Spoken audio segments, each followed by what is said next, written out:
जय श्री राधे। ईश्वर ईश्वर परमेश्वर सच्चिदानंद घन विग्रह अनादिर आदि सर्वकारणेर कारण अनंत कोटि ब्रह्मांडेर अधिनायक नंदनंदन ब्रजेंद्र नंदन भगवान श्री कृष्णेर असीम अनुकंपाय असीम कृपाय रानाघाट महाप्रभु पाड़ा अवस्थित श्री गौर गदाधर मंदिरे आमरा सबाई भागवत कथा तथा भागवतीय कथा शुनबार मानसे उपनीत हয়েছে। আমরা সবাই মনে করি ভাগবত কথা শ্রবণ কেবলই শ্রবণ বা শেখা, তা কিন্তু নয়। ভাগবত কথা শ্রবণ করাও এটা একটা সাধনের অঙ্গ। আমরা জপ করি না, জপ করি আমরা কি বলি, এটা একটা সাধন করছি, ভজন করছি। ঠিক তদ্রূপ ভাগবত শ্রবণ করাও কিন্তু একটা সাধনের অঙ্গ। এমন নয় আসলাম বসলাম একটু শুনে নিলাম বা দু চারটে জিনিস শিখে নিলাম এখানে ইতি হয়ে গেল, না তা নয়। এটাও একটা সাধনের। আচ্ছা কে বলেছে? আমি বললে তো মানবেন? তাহলে যদি তেমন কেউ বলে তাহলে মানা যাবে। কি বলছেন ভালো করে শুনুন। সাধু সঙ্গ নাম কীর্তন ভাগবত শ্রবণ মথুরাবাস শ্রী মূর্তির শ্রদ্ধায় সেবন সকল সাধন শ্রেষ্ঠ এই পঞ্চয়ঙ্গ কৃষ্ণ প্রেম জন্মায় এই পাঁচের অল্প সঙ্গ। আমার সাক্ষাৎ রাধা গোবিন্দের মিলিত তনু আমার গৌর সুন্দর এই ভক্তির প্রসঙ্গে উপদেশ দিতে গিয়ে সাক্ষাৎ তার মুখোদ্গীর্ণ বাণী হলো এটি। আমার গৌর সুন্দর বললেন সাধু সঙ্গ নাম কীর্তন ভাগবত শ্রবণ। এই যে ভাগবত শুনতে এসছে, মহাপ্রভু এই ভাগবতকে জুড়ে নিয়ে বললেন সাধু সঙ্গ। পাঁচটা কি ভালো করে মন দিয়ে শুনবেন। সাধু সঙ্গ নাম কীর্তন ভাগবত শ্রবণ মথুরাবাস। মথুরা শব্দের অর্থ এখানে কেবল মথুরা নয়, মথুরা শব্দের অর্থ হলো এখানে যে কোনো তীর্থবাস। মথুরাবাস শ্রী মূর্তির শ্রদ্ধায় সেবন। আমাদের যার ঘরে যে বিগ্রহ আছে, নিতাই গৌর হোক, রাধা মাধব হোক, গোপাল হোক, যে বিগ্রহ আছে সেই বিগ্রহের শ্রদ্ধা করে সেবন। এই পাঁচটা অঙ্গকে বলা হলো 64 অঙ্গের মধ্যে সর্বশ্রেষ্ঠ। আর তারই একটা অঙ্গ যে সাধন করবার জন্য আমরা সবাই এখানে উপস্থিত হয়েছি, কেবলমাত্র আনন্দ করবার জন্য নয়, সাধন করবার নিমিত্তে আমরা এখানে বসেছি। সেই চিন্তন রেখেই ভাগবত শ্রবণ করা উচিত। প্রেম সে বলো।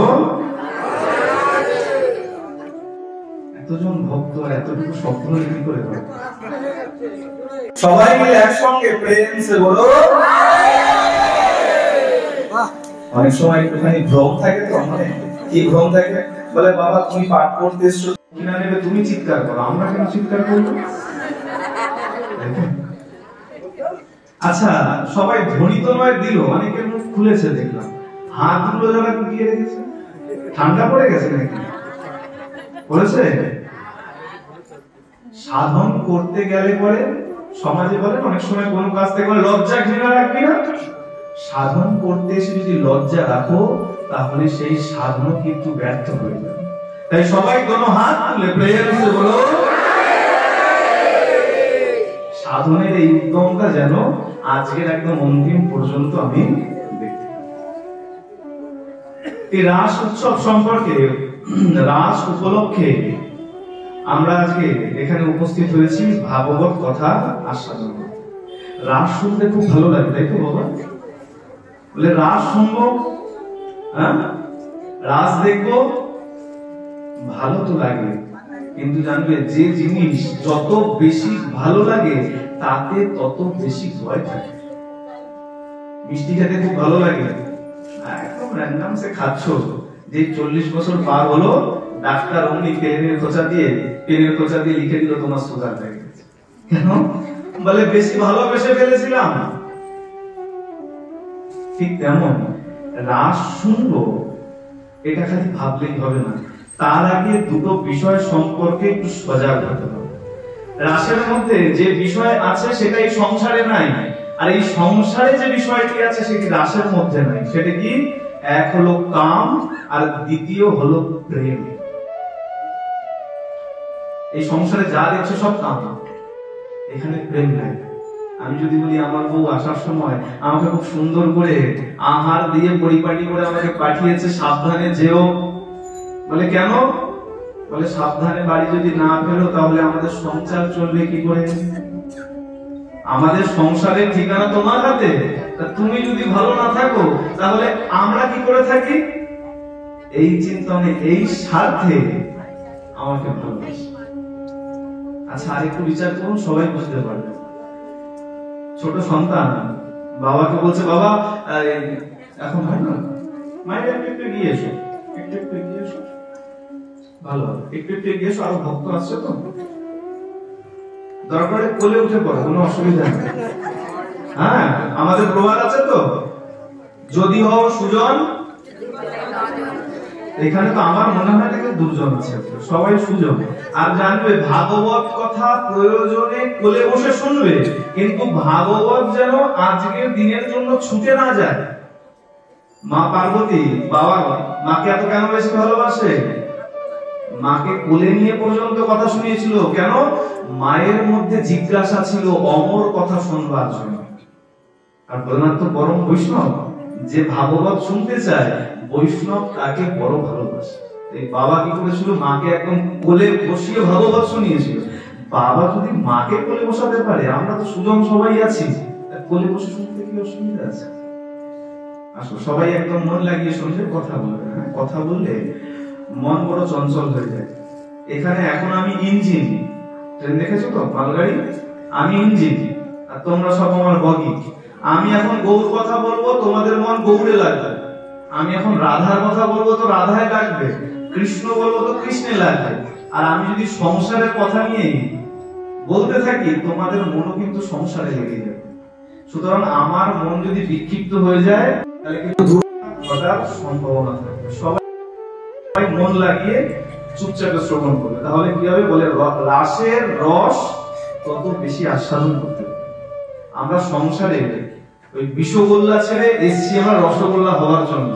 রাধা মাধবের সামনে, গৌর গদাধর মন্দিরে রাধা মাধবের কৃপায় এসছি রাসের রস আস্বাদন করবার জন্য, অন্য কিছু।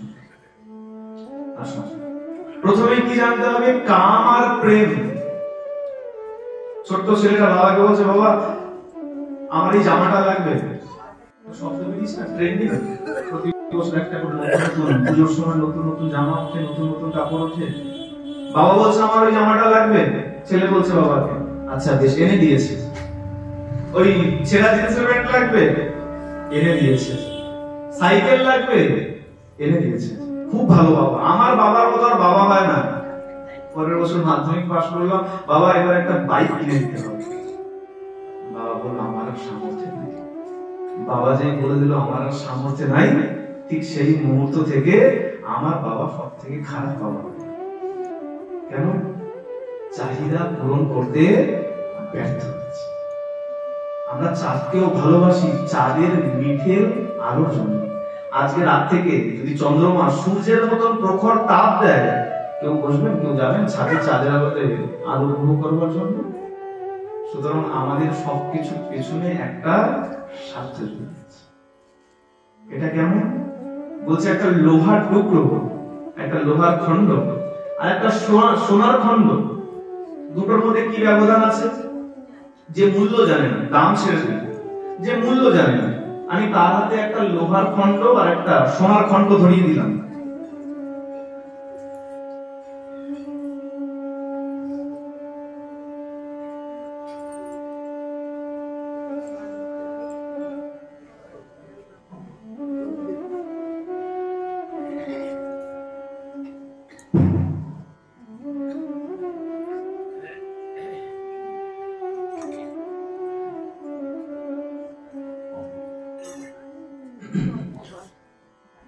একটা লোহার টুকরো আর যদি একটা সোনার টুকরো ধরিয়ে দেবে, এবার বলুন কোনটা দামি আর কোনটা, মানে কার কোনটা মূল্য বেশি?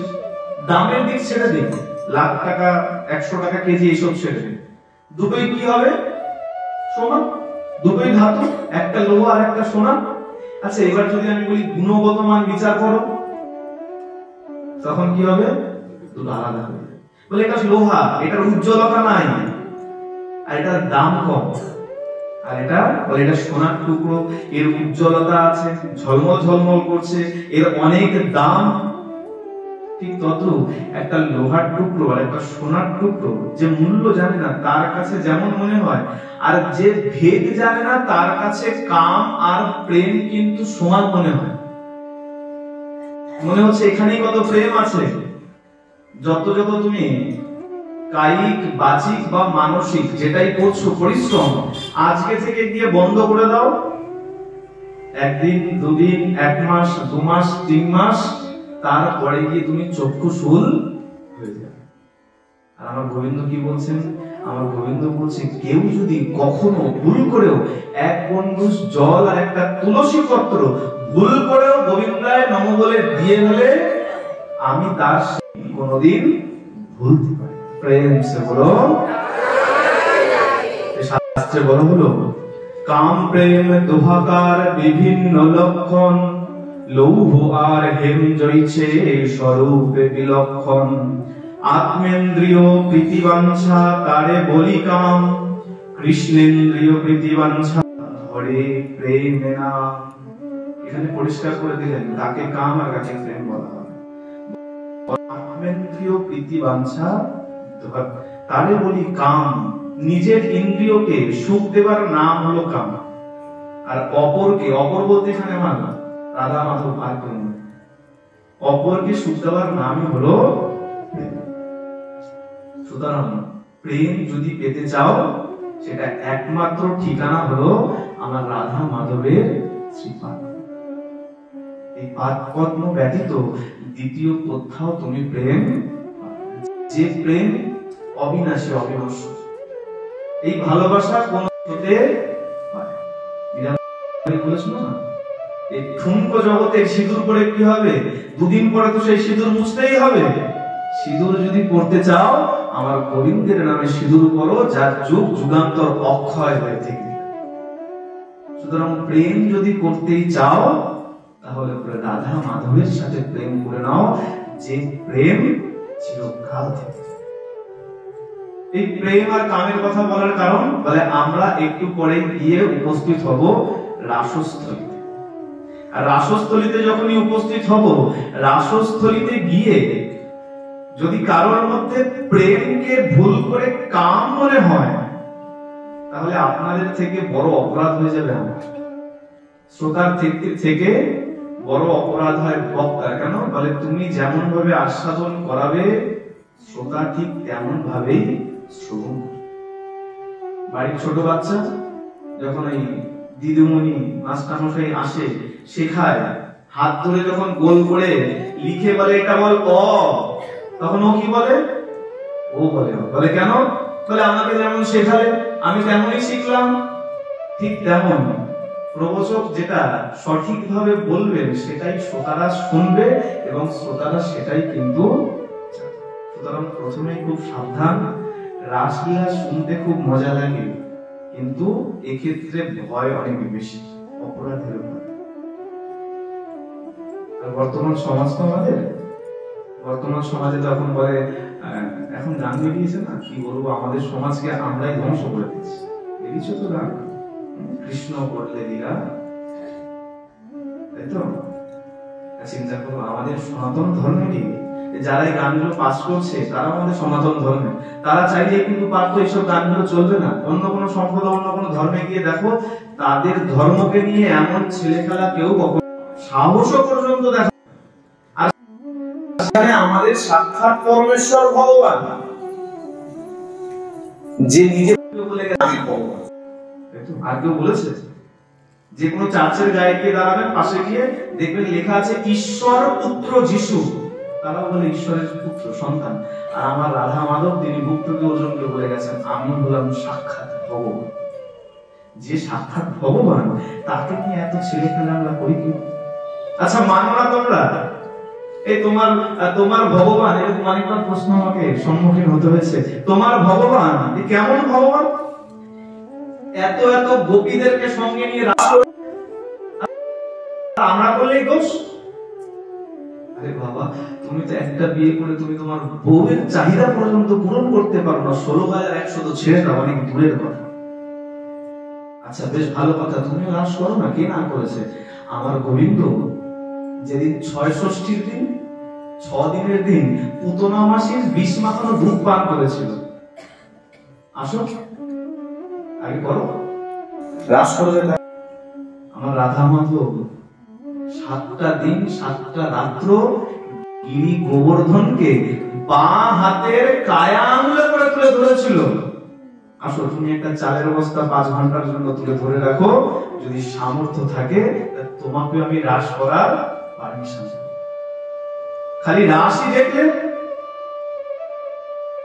যুদ্ধে, সংসার যুদ্ধই মনে করো, অর্জুন যখন যুদ্ধে নিজের ধনুর্বাণ ছেড়ে দিয়ে বিমর্ষ হয়ে পড়লেন, কি করব পথ খুঁজে পাচ্ছেন না, সেই কঠিন সময়ে দাঁড়িয়ে অর্জুনকে পর্যন্ত পথ দিয়ে ধর্মযুদ্ধের জয় ঘোষণা করলেন। বর্তমান সংসারে কত রকম কত অনীতি আপত্তিকর ঘটনা ঘটছে, কটার তুমি প্রতিবাদ করতে যাও? তুমি চাইছো আমিও কৃষ্ণ ভগবানকে রাস করবো, রাস একমাত্র আমার ভগবানই করতে পারে। সুতরাং রাস নিয়ে মনের মধ্যে কোন রকম কটু চিন্তা নিয়ে কিন্তু শ্রবণ করবে। আর এই সাবধান বাণী আমাদের সুখদেব গোস্বামী পাদ তিনি প্রথমেই পরীক্ষিতকে বলে দিলেন। কি বললেন? বলছেন মহারাজ খুব সাবধানে শ্রবণ করবেন। কি করে বলছেন? ভগবান পিতারাত্রি, মন দিয়ে শুনবেন, শব্দের প্রতি ধ্যান দেবেন। খালি শুনলাম চলে গেলাম তা নয়, শব্দের প্রতি ধ্যান দেবেন। সুখদেব গোস্বামী পাদ প্রথম শব্দই ব্যবহার করলেন ভগবান। প্রশ্ন করুন কেন? কারণ আমার সুখদেব গোস্বামী পাদ পরীক্ষিত মহারাজকে বলছেন সাবধান। ওই সাধারণ কোন মানুষের লীলা বলছি না আমি, যেমন চাইছো শুনে নেবে, যেমন ইচ্ছা মনে চিন্তন করে নেবে, তাহলে ভগবানের লীলা বলতে যাচ্ছি, সুতরাং সাবধান করে শোনো। ভগবান পিতারাত্রি শারদোৎফুল্ল মল্লিকা বিক্ষোরন্তম মনশ্চক্রে যোগমায়া উপাশ্রিতঃ। যোগমায়ার দ্বারা ভগবান আজকের সেই রাত্রকে খুব সুন্দর করে সাজালেন। চন্দ্রমা যেমন মনে হচ্ছে আরো আরো আরো বেশি উজ্জ্বল হয়ে গেছে। গাছের ডালে ডালে অন্যদিন জানা ফুল ফুটে থাকে, আজকে মনে হচ্ছে তার থেকে বহু গুণ বেশি পুষ্পরাজি যেন ফুটে উঠেছে। যমুনাকে স্পর্শ করে শীতল বাতাস মৃদু মন্দ ভাবে বয়ে চলেছে। আর যখন ঠিক এমন বাতাবরণ, আমার শ্যাম সুন্দর বংশী ধ্বনি করলেন। আর যখনই বংশী ধ্বনি করলেন, সবাই শুনতে পায়নি বংশী, তাই তো? সবাই শুনেছিল? বলে না, যদি সবাই শুনতো সবাই আসতো, সবাই শোনেনি। তাহলে বলে কেবলমাত্র গোপীরা শ্রবণ করতে পেরেছিল, তাও সব গোপীরা যাদের মনকে আমার গোবিন্দ আগে থেকেই হরণ করে রেখেছে, যাদের মনকে ইতিমধ্যে গোবিন্দ চুরি করে রেখেছেন, তাদের কানের মধ্যে গিয়েই ধ্বনি প্রবেশ করেছে। নিঃসম্য গীতম তদনঙ্গ বর্ধনম ব্রজস্ত্রিয় কৃষ্ণ গৃহীত মানসা। কৃষ্ণ গৃহীত মানসা, যে মনকে কৃষ্ণ আগে থেকে গ্রহণ করে রেখেছে, তাদের কানে গিয়ে এই বংশী ধীরে ধীরে বলে গেল, তাড়াতাড়ি চলো, শ্যাম যে তোমাদেরকে ডাকছে। এখানে প্রশ্ন হতে পারে, বাঁশি বাজলো আর সবাই শুনতে পেল না কিভাবে? আচ্ছা, আমি যেখানে মাইকের মধ্যে কথা বলছি, প্রবচন করছি, সবাই শুনতে পাচ্ছে তো? এমন তো না যে এদিকে শুনতে পাচ্ছে এদিকে পাচ্ছে না, বা ওদিকে পাচ্ছে না। তা তো নয়। তারপর শ্যাম বাঁশি বাজালো, আর এই কিছু বাছা বাছা ভক্ত গোপী শ্রবণ করতে পারলো, সবাই কেন শ্রবণ করতে পারলো না? শোনো, প্রথমত মোহিত করবার জন্য আমার শ্যাম সুন্দর কাম বীজ কিংকে এই বাঁশির মধ্যে নিবেশিত করেছে, যাতে মোহিত হয়ে যায়। যেমন দেখবেন কখনো দেখা যায় না, বর্তমান যুগে তো অনেক কিছু দেখা যায়, মন্ত্র করে জল ছিটিয়ে দিল আর সেই লোক চলতে আরম্ভ করলো। লোক যা বলা হচ্ছে ডায়ে যাও ডায়ে যাচ্ছে, বায়ে যাও বায়ে যাচ্ছে। তো শ্যাম সুন্দর কিং বীজকে কাম বীজকে বাঁশির মধ্যে প্রবিষ্ট করিয়ে যখন ফুৎকার করেছে, এই গোপীরা মোহিত হয়ে গেছে। এইবার প্রশ্ন হচ্ছে, সবাই কেন শুনতে পারলো না? ভালো করে শুনুন, আচার্যগণ, রসিক আচার্য বলছেন, কোন রসিক আচার্য বলছেন, রাধা ধরামৃতম লবমাত্র বিনিশ্চ বংশী। রাধা রানীর অধরামৃত, যেটা হলো এই রসের ভক্তির সার তত্ত্ব, রাধারানীর অধরামৃতকে আমার শ্যাম সুন্দর বংশীর মধ্যে প্রবিষ্ট করিয়ে যখনই ফুৎকার দিয়েছেন, আর এই যারা রাধা রসে সিক্ত ছিল, একমাত্র বংশী ধ্বনি তাদের তাদের কানে গিয়েই প্রবেশ করেছে। বলে বাবা পরিষ্কার হলো না? আর একটু পরিষ্কার করে বললে ভালো হয়। মনে করো, এখনের সময় তো নয়, আগেকার সময়ের কথা মনে করো, কলকাতায় যদি ফোন করতে হতো বাইরে থেকে, ল্যান্ডলাইনে বিশেষ করে, হ্যাঁ, ঘরম ঘরম করে আওয়াজ হতো ল্যান্ডলাইন, কি করতে হতো? বলে ফোন নাম্বার চাপলেই কিন্তু ফোন যাবে না, তার জন্য কি করতে হবে? একটা কোড ডালতে হবে, ছিল না? 033 একটা কোড ছিল তো, হ্যাঁ, ল্যান্ডলাইনে ফোন করতে গেলে বলে 033 না লাগাও, ওই ফোন কিন্তু কলকাতায় যাবে না, কোড ডালতে হবে। ঠিক তেমনও আমার শ্যাম সুন্দর কোড ডাললেন। কি কোড? রাধা ধরামৃত। রাধারানীর অধরের যে অমৃত, সেই অমৃত রস সুধা বংশীর মধ্যে প্রবেশ করিয়ে আমার শ্যাম সুন্দর যখনই সেই মিষ্ট তার ঠোঁট দিয়ে যখনই ফুৎকার মেরেছেন, রাধারানীর এই রস সুধায় যারা একদম চিত্তকে নিবিষ্ট করে রেখেছিল, তাদের কর্ণে দিয়ে এই ধ্বনি ধ্বনিত। প্রেম সে বলো। সুতরাং এই কারণে সবাই শুনতে পারবো না। কৃষ্ণ যাদের মনকে চুরি করেনি, তারাও শুনতে পারেনি। আর যাদের মনের মধ্যে আমার রাধা রানীর রসসুধা আগে থেকেই তরঙ্গায়িত হয়নি, তারাও এই বংশীর নাদকে শ্রবণ করতে পারে। এখন দেখুন, বলে এমন তো নয় যে গোবিন্দ টাইম বলে রেখেছিল রাত 12টার সময় বংশী বাজো, তা তো না। মন হয়েছে বলে ঠাকুর তোমার কি আর কাজ নেই? বলে তোমার কাজ নেই বলে কি আর কারো কাজ নেই? বলে শোনো, কার কি আছে আমার তা জানা দরকার নেই। আমার মন হয়েছে, আমি একদম সুন্দর করে গাছে হেলান দিয়ে বংশীকে ফুৎকার করে দিয়েছি। আর কি হলো? দমন করছিল কোন গোপী, দমন করতে করতে ঠিক অর্ধেক দমন করা হয়েছে, আর ইতিমধ্যেই আমার শ্যাম সুন্দর বংশী ধ্বনি করেছে। কি করেছে? দমন পাত্র যেখানে ছিল সেখানেই রেখে দিয়ে চলে গেল। কোন সখী দুগ্ধ পান করাচ্ছিল ছোট্ট কোলের সন্তানকে, আর ইতিমধ্যেই বংশী ধ্বনি হয়ে গেছে। সেই ছোট্ট কোলের সন্তানকে বিছানাতে ছেড়ে দিয়ে আজকে সখী চলতে গেছে। কোন সখী সংজাব মোনা, সংজাব মানে হলো গমের কণা, গমের কণা থেকে এক প্রকারের খাদ্য তৈরি হয়। আগেকার নাম কি ছিল জানি না, এখন যাকে আমরা সাধারণভাবে অনেকে ডালিয়া বলে থাকি মনে করো, এমনই মনে করো ওই গমের কণা থেকে কোনো আহার উৎপন্ন হয়, সেটাকে রন্ধন করছিল, রন্ধন বসানো রয়েছে, আর ওই অবস্থাতে সখী চলতে গেছে। আরো ভালো করে শোনো, সখীদের কেমন অবস্থা। সখীরা অনেকে মিলে সাধন করতে লেগেছিল কি করে আমরা শ্যামকে পাবো।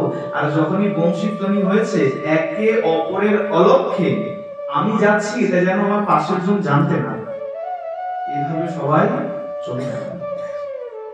কোন সখী নিজে আহার করছিল অথবা অতি বা আত্মীয় পরিজনকে আহার করাচ্ছিল, আর বংশীর ধ্বনি যেই হয়ে পড়েছে, বংশী কানের মধ্যে যেই এসে গুঞ্জন করে বলে গেছে, সখী শ্যাম যে ডাকছে, অমনি ওই আহার অর্ধেক রেখেই ওই সখী চলতে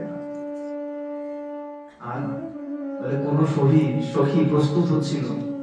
শ্যাম যখনই ডাকবে তখনই আমাকে যেতে হবে। কোন সখী কোন গোপী এক চোখে কাজল দিয়েছে, আর ইতিমধ্যে শ্যাম সুন্দর তো বলে, বাবা তোমার তো হাতে ঘড়িও নাই, তোমার সময়েরও কোনো জ্ঞান নাই, তুমি তো ইচ্ছা হলো বংশী বাজিয়ে দিলে, কার কেমন অবস্থা তুমি দেখলে না, এক গোপী যে এক চোখে কাজল দিয়েছে। কি করেছে, আরেক চোখে কাজল দেওয়ার সময় পায়নি, ওই অবস্থায় চলতে লেগেছে। কেউ গালের লালিমাকে ওষ্ঠে ধারণ করে নিয়েছে, কেউ ওষ্ঠের লালিমাকে গালে লাগিয়ে নিয়েছে, কেউ এক কানে কুণ্ডল করেছে। ব্যাপক বস্ত্রাভরণা, বস্ত্রকেও ভালো করে পরিধান করতে সময় পায়, চলতে বলে দেখো কেন চলবে না। সুরদাসজি বলছেন যে যখন আমার প্রভুর বংশীর নাদ হয় তখন জিভ তো ছেড়ে দাও, পাথরের মধ্যেও কমল মানে পদ্ম ফুল ফুটে যায়। হরিণেরা যখন শ্যাম সুন্দর বংশী ধ্বনি করে, হরিণ পর্যন্ত কান খাড়া করে চুপ করে থাকে। পাথর যার মধ্যে কোনো গাছ নাই, বংশীর ধ্বনি হওয়া মাত্র সেই পাথরের মধ্যে পদ্ম ফুল ফুটে যায়। তাহলে গোপীরা এখানে আর কি দোষ আছে? যে বংশীর ধ্বনিতে পাথরের মধ্যে পদ্ম ফোটাতে পারে, গোপীদের যে মন চুরি করবে এর এখন বড় কথা কি? আজকে গোপীরা এমন ভাবে আস্ত ব্যস্ত বস্ত্রাভরণা, ভালো করে পোশাক পরতে পারেনি। মায়েদের স্বাভাবিক ভাবে বস্ত্র পরিধান করতে সময় বেশি লাগে, ভালো করে বস্ত্র পরিধান করতে পারেনি। সবাই চলতে, সবার মধ্যে একটা চিন্তা, কেউ যেন আমাকে দেখতে না। সবাই চলছে কিন্তু চিন্তা করছে দেখতে যেন সবাই আজকে যে যার মতন করে। দেখো ভগবানের কাছে যখন যাবে, তোমার বাইরের সাজ দেখানোর জন্য যেও না, তোমার ভেতরের সাজটা কেমন আছে সেটা দেখাবার জন্য। শ্যাম সুন্দর দেখে ভেতরের সাজ কি আছে। বাইরের সাজ তোমাকে বর্তমান সমাজ দেখবে, কিন্তু ভেতরের সাজ সেটা একমাত্র আমার শ্যাম সুন্দর। রামায়ণে একটা খুব সুন্দর প্রসঙ্গ আছে। যখন যুদ্ধ সমাপ্ত হয়েছে, রাম রাবণের যুদ্ধ, সীতামাকে যখন ফিরিয়ে আনবে, প্রভু রামচন্দ্র পাঠিয়েছে, হনুমান আদি সবাইকে পাঠিয়েছে, যাও তোমাদের মাকে নিয়ে এসো। যখন গেছে, মাকে যখন বলেছে, মা চলো যুদ্ধে আমরা জয়লাভ করেছি, চলো। আচ্ছা শোনো মা, এইভাবে যাবে কেন? রাবণের কাছে যতদিন ছিল, মা স্নান করেনি ভালো করে, বস্ত্র পরিধান করেনি, পবিত্র ছিল না স্নান না থাকার কারণে। আচ্ছা মা ভালো করে পবিত্র স্নান করে সুন্দর বস্ত্র অলংকার পরিধান করে তারপরে প্রভুর কাছে চলো, প্রভু খুব খুশি হবে। সবাই যখন বলেছে, মায়ের ইচ্ছা ছিল না, হনুমান আদি সবাই যখন বলেছে, মা ভালো করে স্নান করেছে, পবিত্র হয়েছে, আর পবিত্র হয়ে ভালো করে বস্ত্রালঙ্কার পরিধান করে এইবার যখন রামচন্দ্রের কাছে গিয়ে দাঁড়িয়েছে, দাঁড়ানো মাত্রই রামচন্দ্র মুখ ঘুরিয়ে নিয়েছে। প্রভু তাকায়নি মায়ের দিকে। সবাই চিন্তা করছে কি ব্যাপার, যাকে জয়লাভ করার জন্য, পাওয়ার জন্য এত যুদ্ধ করলাম, এত পরিশ্রম করলাম, আর প্রভু কেন তার দিকে তাকালো না, মুখ ঘুরিয়ে নিল? প্রভু বলছে যে আমি তো তোমার সেই রূপটা দেখতে চাইছিলাম, যে আমার বিরহে তুমি কতটা বিরহান্বিত ছিলে। আর তুমি যখন স্নান করে পবিত্র হবারই চিন্তা করেছো, আচ্ছা বেশ, তাহলে একটু ভালো করে পবিত্র হয়ে আসো, তারপরে আমি তোমাকে স্বীকার করবো। কিসে? বলে অগ্নিতে স্নান করে আসো। এই যে অগ্নি পরীক্ষা হয়েছিল, অগ্নি পরীক্ষার মূল কারণটা এখানেই আছে। প্রভু চেয়েছিল যে তোমাকে ওই রূপেই দেখতে চেয়েছিলাম, আমার বিরহে তোমার অবস্থাটা কেমন। সুতরাং ভগবান বাইরের বেশভূষা দেখতে চায় না, ভগবান দেখতে চায় তোমার মনের মণিকোঠার মধ্যে ভগবানের জন্য কেমন সাজিয়ে গেছো। প্রেম সে বলো, আর একটু জোরে তো বলো। ধ্বনি কম হলে কিন্তু গোবিন্দ ঘুমিয়ে পড়ে। ভগবান ততক্ষণ সজাগ থাকে যতক্ষণ ভগবানের ভক্তরা ভগবানের সামনে বসে তার নাম গুণাগুণ কীর্তন। আর যদি দেখে অলস ভক্ত এসছে, ভাববে যে অলস ভক্ত যখন ভক্ত চুপচাপ বসে থাক, আমিও চুপচাপ ঘুমিয়ে পড়ি। সব গোপীরা একে একে গেলেন, আর যখন উপস্থিত হয়েছেন শ্যাম সুন্দরের কাছে, শ্যাম সুন্দরের কাছে উপস্থিত হওয়াই শ্যাম সুন্দর খুব সুন্দর করে তাদেরকে স্বাগত করছে। আরে এসো এসো গোপীরা, এসো এসো। আচ্ছা কি ব্যাপার, এই মধ্য রজনীতে নিজ নিজ ঘর ত্যাগ করে এই গহীন বনের মধ্যে কেন? স্বাগতম মহাভাগম প্রিয়ম কিম করবানিব ব্রজোষ্যাময় কচ্চিদ ব্রুতাগমন কারণম। কি কারণ আসার? ব্রুতাগমন কারণ। ব্রজে সবকিছু ঠিক আছে, এই গহীন বনে এত রাত্র বেলায়, আর তার উপরে ভয়ঙ্কর সব জন্তু এই বনের মধ্যে শিকার খোঁজার জন্য ব্যস্ত হয়েছে। আর এর মধ্যে তোমরা সবাই এসে এখানে কেন উপস্থিত হয়েছো? চিন্তা করুন তো ভালো করে। আজকে আমি সবাইকে কার্ড দিয়ে গেলাম, আগামী কোন একটা তারিখ মনে করুন, আগামী সপ্তাহের অমুক তারিখে আমার বাড়িতে বড় উৎসব আছে, আপনারা সবাই সপরিবারে যাবেন। বড় কার্ড একদম সুন্দর করে লেখা, সবাইকে কার্ড দিয়ে গেলাম। আর ওই তারিখ যখনই আসলো, আপনি যখনই আমার বাড়িতে গিয়ে দাঁড়ালেন, আমি এবার যদি বলি ওমা আসার কারণ কি, কেমন লাগবে? ভালো লাগবে তো? হ্যাঁ, বলে ও বাবা আমরা তো এসেছিলাম একদম 64 মোহনদের ভোগ খাবো চিন্তা করে, আর তুমি জিজ্ঞাসা করছো আসার কারণ কি?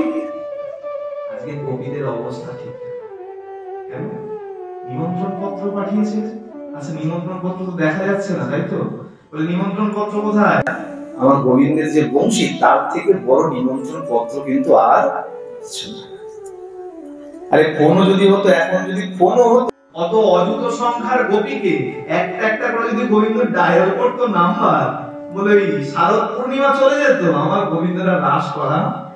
বলে তোমাদের এই অ্যান্ড্রয়েড ফোনের থেকে আমরা তো অনেক দামি জিনিস আছে, একবার ফুৎকার করলে পরে অগণিত গোপী এসে মুহূর্তের মধ্যে দাঁড়িয়ে যায়। সেটা হলো আমার বংশী। এই বংশীটাই হলো নিমন্ত্রণ পত্র। বংশী যখন বাজিয়েছিল, সেই ধ্বনি যখন কানে গিয়েছিল, কি বলেছিল বংশী? সখী বিলম্ব করো না, শ্যাম যে ডাকছে। আর আজকে যখন এসে দাঁড়ালো আমার শ্যাম সুন্দরের কাছে, শ্যাম সুন্দর কি বলছেন? কারণ কি? ব্রুতাগমন কারণ। কি কারণে এসছো? আচ্ছা আচ্ছা বুঝতে পেরেছি, আজকের এই যে শারদ পূর্ণিমা, এই পূর্ণিমায় এই যে বন বিভাগের যে শোভা, এই শোভা দেখবার জন্য মনে হয় তোমরা এখানে এসেছো। হ্যাঁ দেখো দেখো কি সুন্দর, চন্দ্রমার আলোতে সারা বন যেন উদ্ভাসিত হয়ে যাচ্ছে। আর যমুনা জলকে স্পর্শ করে হাওয়া মৃদু মন্দ প্রবাহিত হয়ে চলেছে। তার মধ্যে গাছে গাছে কত সুন্দর সুন্দর পুষ্প ফুটে রয়েছে, কত সুন্দর সৌরভ চারদিক ছেয়ে রয়েছে। বলে তার থেকে আরো সুন্দর কি জানো? এই দেখো এই গাছের কচি কচি ডালপালা গুলো চন্দ্রমার আলোতে কি সুন্দর হিলদোলিত হচ্ছে, দুলছে। কি সুন্দর মনোরম দৃশ্য। দেখো দেখো, আর হয়তো এরকম সুন্দর দৃশ্য আর দেখতে পাবো। কিন্তু সখী অনেকক্ষণ তো হলো, এইবার কেন? সবাই তোমাদেরকে খুঁজবে, দহন করতে করতে চলে এসছো, গাভী তোমাকে অন্বেষণ করবে, কোথায় গেল? আমাকে অর্ধেক দহনরত অবস্থায় কোথায় চলে গেল? তোমার কোলের শিশু তোমাকে খুঁজবে, মা আমাকে দুগ্ধ পান করাচ্ছিল, পান করাতে করাতে কোথায় গেল? তোমার পিতা মাতা আত্মীয় পরিজন সবাই নিশ্চয়ই তোমাকে খুঁজবে। মাতরম পিতরম পুত্রা ভ্রাতরম পতয়স্যব বিচিন্তি পশ্যন্ত মা প্রিয়ম বদ্ধু সাধ্যমন। বন্ধু বান্ধব আত্মীয় পরিজন পিতা মাতা সবাই তোমাদেরকে খুঁজবে। দেখো বনের শোভা যদি উপভোগ করা হয়ে যায় তাড়াতাড়ি ফিরে যাও। আর শোনো, যদি পরলোকে উত্তম গতি প্রাপ্ত হতে চাও তাহলে পরে এই মধ্যে এইভাবে ঘরের প্রতি আত্মীয় পরিজন ত্যাগ করে কখনো আসা উচিত। সোজা কথায় পাতিব্রত ধর্ম যারা পালন করে তাদের গৃহ ত্যাগ করে পর পুরুষের কাছে কখনো যাওয়া উচিত। আচ্ছা, গোবিন্দ কিন্তু সাধারণ কথা বলছে না। আমরা এখন বলি না খোটা দেওয়া, হ্যাঁ, কোন কোন খোটা এমন থাকে যে আজকে যেটা শুনলাম সারা জীবন পর্যন্ত মনে রাখি, তাই তো থাকে না? তাহলে এমন ভাবে খোটা দিলি। গোবিন্দ কিন্তু একদম আচ্ছা রকম বলছে, কি বলছে? নিজের পতিকে ত্যাগ করে পরপুরুষের কাছে যাওয়া ঠিক নয়। কার কাছে এসেছে? থেকে বলছে পরপুরুষ, উপপতি। যাও, তোমরা তাড়াতাড়ি ফিরে যাও। আচ্ছা শোনো, তোমরা মনে হয় জানো না, স্বামী যদি মহাপাতক না হয় আর বাকি যাই হয়ে যাক না কেন, কখনো স্বামীকে ত্যাগ করা উচিত। দেখুন, আমাদের সংসার থেকে ধর্মগ্রন্থ উঠে গেছে আর আমাদের সংসারে অনাচার সৃষ্টি। কি বললো আমার প্রাণ গোবিন্দ? মহাপাতক যদি না হয় তাহলে কদাপি স্বামীকে ত্যাগ করা উচিত নয়। আচ্ছা, এখন বিচার করে দেখুন তো, কটা বিয়ে এখন ভালো মতো টেকে? কেন টেকে না? বলে ধর্মগ্রন্থ নাই, রামায়ণ নাই, গীতা নাই, ভাগবত নাই। শ্রীমদ ভাগবত যদি থাকে, রামায়ণ যদি পাঠ হয়, তাহলে সন্তান চরিত্র অবশ্যই গঠন হবে। ওই রকম গীতা বাড়িতে রেখে লাভ নেই যে সিংহাসনে রেখে দিলাম আর চন্দন দিতে দিতে দিতে দিতে একদম এরকম মোটা হয়ে গেছে। কোনদিন গীতার পৃষ্ঠাটা উল্টে দেখলাম না যে ভগবান কি বলেছে। এরকম করে লাভ নেই। কৃষ্ণকে পূজা করলাম কিন্তু কৃষ্ণের কথা যদি না মানলাম, ওইরকম পূজা করলাম। যেহেতু ধর্মগ্রন্থ সমাজ থেকে আমাদের ঘর থেকে হেঁটে গেছে, আর ঠিক তেমনি আমাদের সংসারের সুখ শান্তি সব কিন্তু তার সাথে সাথে। গোবিন্দ কি বললেন? যদি স্বামী মহাপাতক না হয় তথাপি তাকে কোনোভাবেই ত্যাগ করা উচিত। কি বলছেন? দুঃশীল দুর্ভগ বৃদ্ধ জর রোগ ধন বিবা পতি স্ত্রীভীর্ণ হাত্যব লোকেষু ভির পাতকে। দুঃশীল চরিত্র যদি খারাপ হয়, দুর্ভগ, দুঃশীল দুর্ভগ ধন বিবা, যদি ধন নাও থাকে, বৃদ্ধ হয়, জরাতীর্ণ হয়, দেখতে যদি কুৎসিত হয়, তথাপিও স্বামীকে ত্যাগ করা উচিত। আর তোমরা সবাই পাতিব্রত ধর্ম পালন করছো। পাতিব্রত ধর্ম পালন করতে করতে এমন মধ্য রজনীতে এই গহীন বনের মধ্যে এসে উপস্থিত হয়েছো। শোনো, জানো পাতিব্রত ধর্মের বড় ক্ষমতা আছে। গোবিন্দ গোপীদেরকে উপদেশ দিচ্ছেন। গোপীদেরকে কি বলছেন বলে শোনো, এক গ্রামে এক ব্রাহ্মণ বাস করত, আর সেই ব্রাহ্মণ অগ্নিহোত্র যজ্ঞ করত। অগ্নিহোত্র যজ্ঞ, যে যজ্ঞের আগুন কখনো কদাপি নেভে না। আগেকার সময় ছিল, এখন দেখা যায় না। অগ্নিহোত্র ব্রাহ্মণ, যাদের ঘরে অগ্নিকুণ্ড, যজ্ঞ কুণ্ড সব সময় প্রজ্বলিত থাকবে, সেই আগুন কখনো নিভবে না। এই অগ্নিহোত্র যজ্ঞ করত, আর সেই ব্রাহ্মণের ঘরে কখনো কাষ্ঠ কম পড়ে গেছে যজ্ঞের, তা ব্রাহ্মণ গিয়েছে কাষ্ঠ আরোহণ করতে।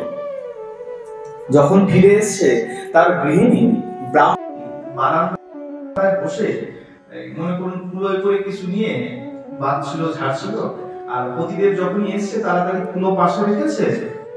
আর এই ব্রাহ্মণ এত ক্লান্ত ছিল, এসে বারান্দায় বসে সহধর্মিনী ব্রাহ্মণীর কোলে মাথা রেখে শুয়ে পড়েছে। ঘুম লেগে গেছে, ঘুমিয়ে পড়েছে। এখন পত্নী কি করেছেন? ব্রাহ্মণী বাতাস করতে আরম্ভ করেছে। ধর্ম পাতিব্রত ধর্মের। পতি যখন ঘুমিয়েছে তো তাকে সেবা বাতাস করতে লেগেছে। হঠাৎ করে দেখছে তার কোলের যে সন্তান, ছোট্ট হামাগুড়ি খায় যে সন্তান, সেই সন্তান হামাগুড়ি খেতে খেতে ওই যজ্ঞকুণ্ডের দিকে যাচ্ছে, যে যজ্ঞকুণ্ডে অগ্নিহোত্র যজ্ঞ হয়, অর্থাৎ এখনো আগুন প্রজ্বলিত আছে। ব্রাহ্মণী চিন্তায় পড়ে গেছে। ব্রাহ্মণী চিন্তা করছে এখন কি করব? আমি যদি আমার সন্তানকে রক্ষা করতে যাই তাহলে আমার পতিদেবকে তুলে দিতে হবে, পাতিব্রত ধর্ম লঙ্ঘন হয়ে যাবে, সবে মাত্র এসছে, পরিশ্রান্ত, সেবা অপরাধ হয়ে যাবে। আর যদি সন্তানকে না বাঁচাতে যাই, সন্তান মারা যাবে। এখন কি করবে জানো? গোপীগণ শোনো মন দিয়ে। তখন ওই রমণী কি করেছেন? মনে মন চোখ বন্ধ করে হাত জোর করে অগ্নিদেবের কাছে প্রার্থনা করেছেন, হে অগ্নিদেব, আমি যদি পতিব্রতা নারী হই আর আমার পাতিব্রত ধর্ম যদি সঠিক হয়, আমার পাতিব্রত ধর্মের তুমি আমার সন্তানকে রক্ষা করবে, অন্য কেউ না। অগ্নিদেবকে প্রার্থনা করলেন, তুমি আমার সন্তানকে রক্ষা করবে। যথারীতি দেখতে দেখতে তার সেই সন্তান সত্য সত্যই অবুঝ সন্তান যজ্ঞকুণ্ডে প্রবেশ করে গেছে। বেশ খানিকক্ষণ পর তার পতিদেব যখন নিদ্রাভঙ্গ হয়েছে, যখন উঠেছে, সেই ব্রাহ্মণী যখনই যজ্ঞকুণ্ডের কাছে গিয়ে উপস্থিত হয়েছে, দেখতে পাচ্ছে যে যজ্ঞকুণ্ডে অগ্নিদেব লেলিহান শিখায় প্রজ্বলিত রয়েছে ঠিকই, কিন্তু তার যে সেই কোলের সন্তান, সেই আগুনের মধ্যে মনে হচ্ছে ফুলের চাদরের উপরে বসে খেলা করছে। পাতিব্রত ধর্মে এতটাই ক্ষমতা। তোমরা সব পাতিব্রত ধর্ম পালন করো, আর এই মধ্য রজনীতে স্বামী সংসার ত্যাগ করে, সন্তান ত্যাগ করে এই বনের মধ্যে এসে উপস্থিত হয়েছ।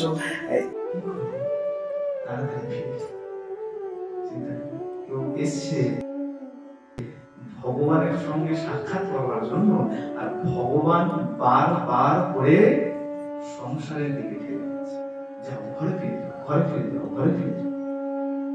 সখীরা বলছেন, শোনো শ্যাম সুন্দর, আমরা তো ঘরে ফিরে যাওয়ার জন্য আসি না। পিছু টান যার আছে, পিছু টান যার আছে, মন দিয়ে শুনবেন, পিছু টান যার আছে সে কদাপি কখনো কোনো ভাবেই আমার রাধা মাধবের চরণে যাও, আমরা ফিরে যাও। শ্যাম, তুমি বারবার বলছো ফিরে যাও, ফিরে যাও, ফিরে যাও, তোমরা আসি না। আর ফিরবো যেইখানে, সেই জায়গা যে নিজেদের হাতে বন্ধ করে দিয়ে এসেছি। কোন কোন সখী মাথা নিচু করে দাঁড়িয়ে আছে, অঝরে ক্রন্দন করে যাচ্ছে। কেন? বলে মুখের কোনো ভাষা নাই, যে ভাষা দিয়ে আমরা শ্যামকে আমরা আর উত্তম কি জানো? কোন কোন সখী যখনই পথে চলতে আরম্ভ করবেন, ঘরের মধ্যে বেরোবেন চিন্তা করেছে, আর ঠিক সেই সময় স্বামী আত্মীয় স্বজন দেখে তাদেরকে ঘরের মধ্যে আটকে রেখেছে। কেন আটকেছে? জিজ্ঞাসা করেছে, এই মধ্য রজনীতে তোমরা কোথায় যাও? পত্নী কোনো উত্তর দেয়নি। কি উত্তর দেবে? উপপতির সাথে দেখা করতে যাচ্ছে, উত্তর দেওয়ার নাই। গোপীরা যখন কোনো উত্তর দেয়নি, আত্মীয় পরিজন চিন্তা করেছে নিশ্চয়ই মাথা খারাপ হয়ে গেছে, এই মাঝরাতে কেন ঘর থেকে বেরিয়ে যাবে? জিজ্ঞাসা করছে, উত্তর কেন দেবে না? আচ্ছা আচ্ছা, দরজা বন্ধ করে আটকে রাখো, আগামীকাল সকাল হলে বৈদ্য এনে চিকিৎসা করবে। ভালো করে শুনবে, সেই কবিরাও কিন্তু রাসস্থলীতে এসছে, এটাই বোঝার বিষয়। যখনই গৃহের মধ্যে আটকা পড়ে গেল, বাইরে থেকে ছিটকানি আটকে দিল দরজা, গোপীরা গৃহের মধ্যে বসে ভগবানের সঙ্গে সাক্ষাৎ করতে না পারার বিরহে তাদের মন এত জ্বলল, আগুনে পোড়ার মতন তাদের মন এত অগ্নিদগ্ধ হতে আরম্ভ করলো। কৃষ্ণ বিরহের ফলে তাদের গত জীবনের যত পাপ ছিল, সব পাপ ভস্মীভূত হয়ে গেল। যত পাপ ছিল সব ভস্মীভূত হয়ে গেল। ধ্যান করতে লাগলেন চোখ বন্ধ করে। অনেক সময় দেখবেন আমরা অনেক সময় ভাগবতে আসতে পারি না, কোনো কারণ থাকে। আমরা করি বাড়িতে বসে খুব হায় হায় করি, হায় হায় আজকে ভাগবতে যেতে পারবো, হে ভগবান আজকে যেতে পারবো। হতে পারে এমন কোন ঘটনা চমৎকার ভগবান করে দেয়, হয়তো বৌমা বলবে, মা আমি বাকি কাজ করে গেছি, যান আপনি যান। করতে না পেরে সেই গৃহের মধ্যে আটকা পড়ে থেকেই আজকে ধ্যান করতে লাগে। শ্যামের ধ্যান করতে করতে হৃদয়ের মধ্যে যখনই আমার শ্যাম সুন্দরকে দর্শন করতে পারলেন, এত সুখ অনুভূত হলো। সেই সুখের কারণে যত যত পুণ্য ফল ছিল সব পুণ্য নষ্ট। এখন বলবেন সে কি বাবা, পুণ্য নষ্ট হয়ে গেলে পরে ভগবান পাবে কি করে? ভালো করে বুঝবেন, দুটোই বন্ধনের কারণ। পাপ করলে ওই পাবেন, আর পুণ্য করলে ওই দেহ পাবেন। আর এই দেহ যতক্ষণ পাবেন ততক্ষণ আগে আবদ্ধ আছেন, বন্ধনে আবদ্ধ আছেন, মুক্ত নয়। একটা পাখিকে, টিয়া পাখি পোষেন অনেকে, একটা পাখিকে আপনি লোহার খাঁচায় রেখেছেন বাড়িতে, আর আগামীকাল সেখান থেকে বের করে তাকে একটা সোনার খাঁচার মধ্যে ভরে রাখলেন, পাখিটা কি মুক্ত হয়ে গেল? বলে হ্যাঁ বাবা মুক্ত তো, সোনার খাঁচায় রেখেছি, মুক্ত হলো কি? বলে না, ওটা লোহার খাঁচা ছিল, সোনার খাঁচা হয়েছে। ঠিক তেমন পাপ করলে তোমাকে সেই পাপ ভোগ করবার জন্য এই দেহ পেতে হবে, কষ্ট ভোগ করবে। আর পুণ্য করলেও পুণ্য ভোগ করবার জন্যই এরকম সুন্দর দেহ পাবে, মুক্ত হবে না। ক্রিয়া কর্ম যেটা আমরা করি তাকে 4 ভাগে ভাগ করা যায়। এটা না বুঝলে গোপীদের অবস্থা বোঝা যাবে না। একটা হলো সঞ্চিত স্টক, গত যত জীবন আমরা পেয়েছি, যত কর্ম করেছি, হোক ভালো হোক খারাপ, সেটা সব সঞ্চিত হয়ে রয়েছে স্টক। তার থেকে যতটা ভোগ করবার জন্য এই দেহটা পেয়েছি, এর নাম প্রারব্ধ। আমরা বলি না প্রারব্ধ ভোগ করতে এসেছি। এই দেহটা কেন? ওই যে সঞ্চিত পুণ্য বা পাপ রাশি, তার থেকে কিছুটা ভোগ করবার জন্য এই দেহটা পেয়েছি, এর নাম প্রারব্ধ। আর যেটা এখন করে চলেছি তার নাম ক্রিয়মান। ক্রিয়মান যেটা করছি, ভালো মন্দ যাই করছি, ক্রিয়মান। আর মৃত্যুর আগ পর্যন্ত যেটা করব তার নাম পরিশ্রমান। কি বললাম? একটা সঞ্চিত, যেটা ভোগ করার জন্য এসেছি প্রারব্ধ, যেটা করে চলেছি ক্রিয়মান, আর যেটা ভবিষ্যতে মৃত্যুর আগ পর্যন্ত করব তার নাম পরিশ্রমান। এখন দেখো, কর্ম তো করতেই হবে, আর কর্ম করলে বাধন তো করতেই হবে, বাধনে। বলে না শোনো, যতটা ভোগ করবার জন্য এসেছি ততটা আমাকে ভোগ করেই শেষ করতে হবে, এখানে ভগবান কিছু করতে পারে। এক ভক্তের কথা আমরা জগন্নাথ দেবের রথের সময় শুনতে পাই না, 15 দিনের ভগবান যে জ্বর ভোগ করে, কেন? এক ভক্তের জ্বর প্রারব্ধ, তো প্রারব্ধ ভগবান কখনো খণ্ডন করতে পারে না। সেই ভক্তের জ্বর ভগবান নিজে গ্রহণ করেছিলেন, আর সেই 15 দিনের জ্বর ভোগ করার কারণে আমরা যে 15 দিন বন্ধ রাখি, সেটা ছিল কারণ। প্রারব্ধ কখনো ভগবানও ভোগ খণ্ডন করতে পারে না, প্রারব্ধ তোমাকে ভোগ করতে হবে। আর চিন্তা রাখতে হবে ক্রিয়মান আর পরিশ্রমান, যেটা করে চলেছি আর মৃত্যুর আগ পর্যন্ত যেটা করব, তাতে কখনো পাপ কর্ম যেন আমার দ্বারা না হয়। আর পাপ করবো না, যদি পুণ্য করি তাহলে তো বন্ধন। এইবার শোনো, যদি পুণ্য করো, পুণ্যটার ভাগ তুমি গ্রহণ করবে না। তাহলে বলে পুণ্য যদি আমার ভালো হয়, সেটাও আমি আমার গোবিন্দের চরণে অর্পণ করে দিলাম। প্রেম সে বলো। তাহলে কি হবে? ভগবান পাপ খণ্ডন করে দেবে, আর পুণ্য যেটা থাকলো সেটা ভগবান যদি গ্রহণ করে নেয়, না পাপ না পুণ্য, তোমার মধ্যে আর কিছু থাকলো না, তুমি সর্বৈব মুক্ত হয়ে গেলে। এই দেহ নিয়ে তোমাকে আর জন্মগ্রহণ করতে হবে। ঠিক এই কারণে গোপীরা আমার শ্যাম সুন্দরের বিরহে এত কষ্ট পেয়েছিল, সেই কষ্টের কারণে গত জীবনের যত পাপ ছিল সব খণ্ডন হয়ে গেছে, সব পুড়ে গেছে। আর ভগবানকে ধ্যানের মধ্যে অন্তরে যখনই অনুভব করেছে, সেই সুখাব অনুভূতিতে যত পুণ্য ছিল সেই পুণ্য সব নষ্ট হয়ে গেছে। তাহলে কি হলো? এই দেহ থেকে মুক্ত হয়ে গেল। এই পার্থিব দেহকে সেই ঘরের মধ্যে ছেড়ে রেখে অপার্থিব দেহ নিয়ে তারা সবাই রাসস্থলীতে গিয়ে উপস্থিত। তারা আটকা পড়ে। এটা আরো ভালো বোঝা যায় বর্তমান আমাদের এই কলির ভগবান শঙ্করাচার্যের কথা দিয়ে খুব ভালো পরিষ্কার হয়। শঙ্করাচার্য এক সময় তর্কে বসেছেন, নন্দন মিশ্রের পত্নীর সঙ্গে তর্ক করতে আরম্ভ করেছেন, নারীর সঙ্গে।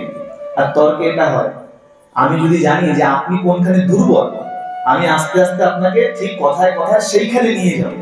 কেন বলে? তাহলে আপনাকে আমি পরাস্ত করতে পারবো, আমার পাণ্ডিত্য দেখাতে পারবো। ওই মুন্ডন মিশ্রের পত্নী কি করেছেন? শঙ্করাচার্যকে তর্ক করতে করতে করতে করতে কাম শাস্ত্রের মধ্যে এনে দাঁড় করে দিয়েছে। আর শঙ্করাচার্য নৈষ্ঠিক ব্রহ্মচারী, যে ব্রহ্মচারী, যে বিবাহই করেনি, কাম শাস্ত্র সম্পর্কে তিনি কি ভালোই জানবেন? শঙ্করাচার্য চিন্তা করছেন, আমি ব্রহ্মচারী, আমি কি জানি এই বিষয়ে। আচ্ছা, এক কাজ করুন, আমাকে 1 মাস সময় দেন। এখন মুন্ডন মিশ্রের পত্নী ভারতী চিন্তা করছে, 1 মাস সময় নিয়ে কি করবে? এক তো ব্রহ্মচারী, না তো বিয়ে করবে, আর বিয়ে যদি না করেছে তাহলে প্র্যাকটিক্যাল কিছুই বুঝতে পারবে না, থিওরি পড়ে আর কি হবে। আচ্ছা ভালো, যাও তুমি 1 মাস সময় নাও। শঙ্করাচার্যকে 1 মাস সময় দিয়ে দিয়েছে।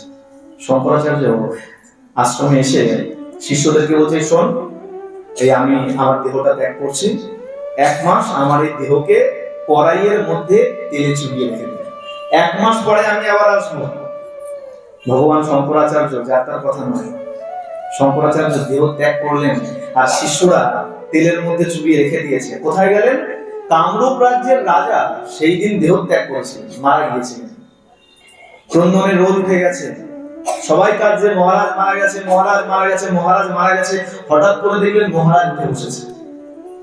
মহারাজ ওঠেনি, তাহলে শঙ্করাচার্য উঠে বসেছেন, তার মধ্যে গিয়ে প্রবিষ্ট হয়েছে। 1 মাস ধরে শঙ্করাচার্য, এখানে আবার অন্য কিছু মানে ভাববেন না, কারণ হচ্ছে আমাদের যত ধর্ম আছে, সন্ন্যাস বলুন, গার্হস্থ্য বলুন, বানপ্রস্থ বলুন, সব এই দেহের, মনের নয়। শঙ্করাচার্য চিন্তা করছেন সব ধর্ম এই দেহের, মনের তো নয়। আর আমি যদি আত্মরূপে চলে যাই তাহলে তার কোনো দোষ।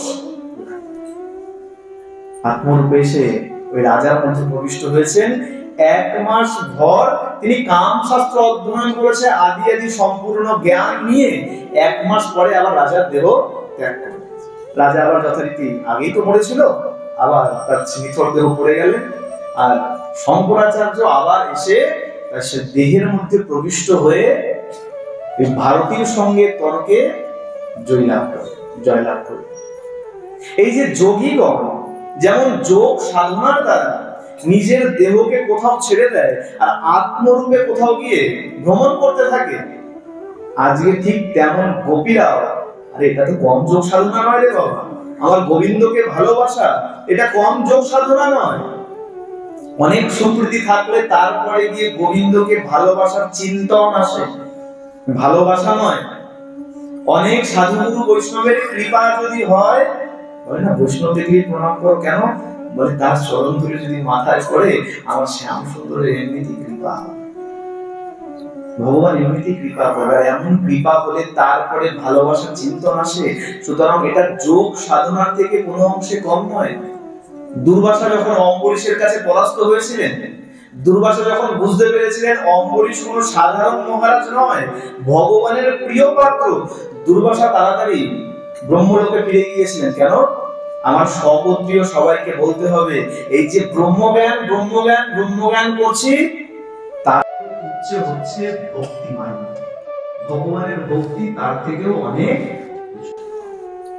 যতই জ্ঞান থাকুক না কেন, ভক্তি যদি না থাকে তাহলে সেই জ্ঞান দিয়ে কোনো কাজ।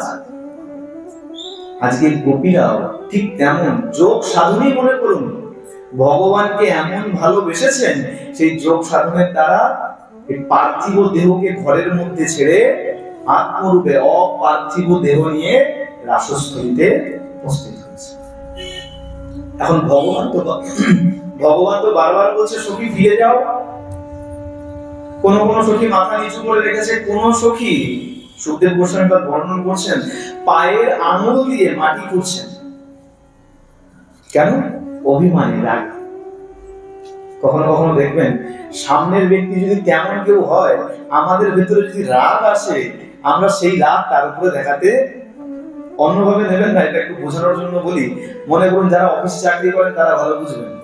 আপনি ভুল করেননি, যোগ করতে আপনি ভুল করেননি, মালিক ভুল করেছে, কিন্তু সবার সামনে দাঁড়িয়ে একদম আপনাকে একদম আচ্ছা মতন বকে দিলেন, তখন কি হবে?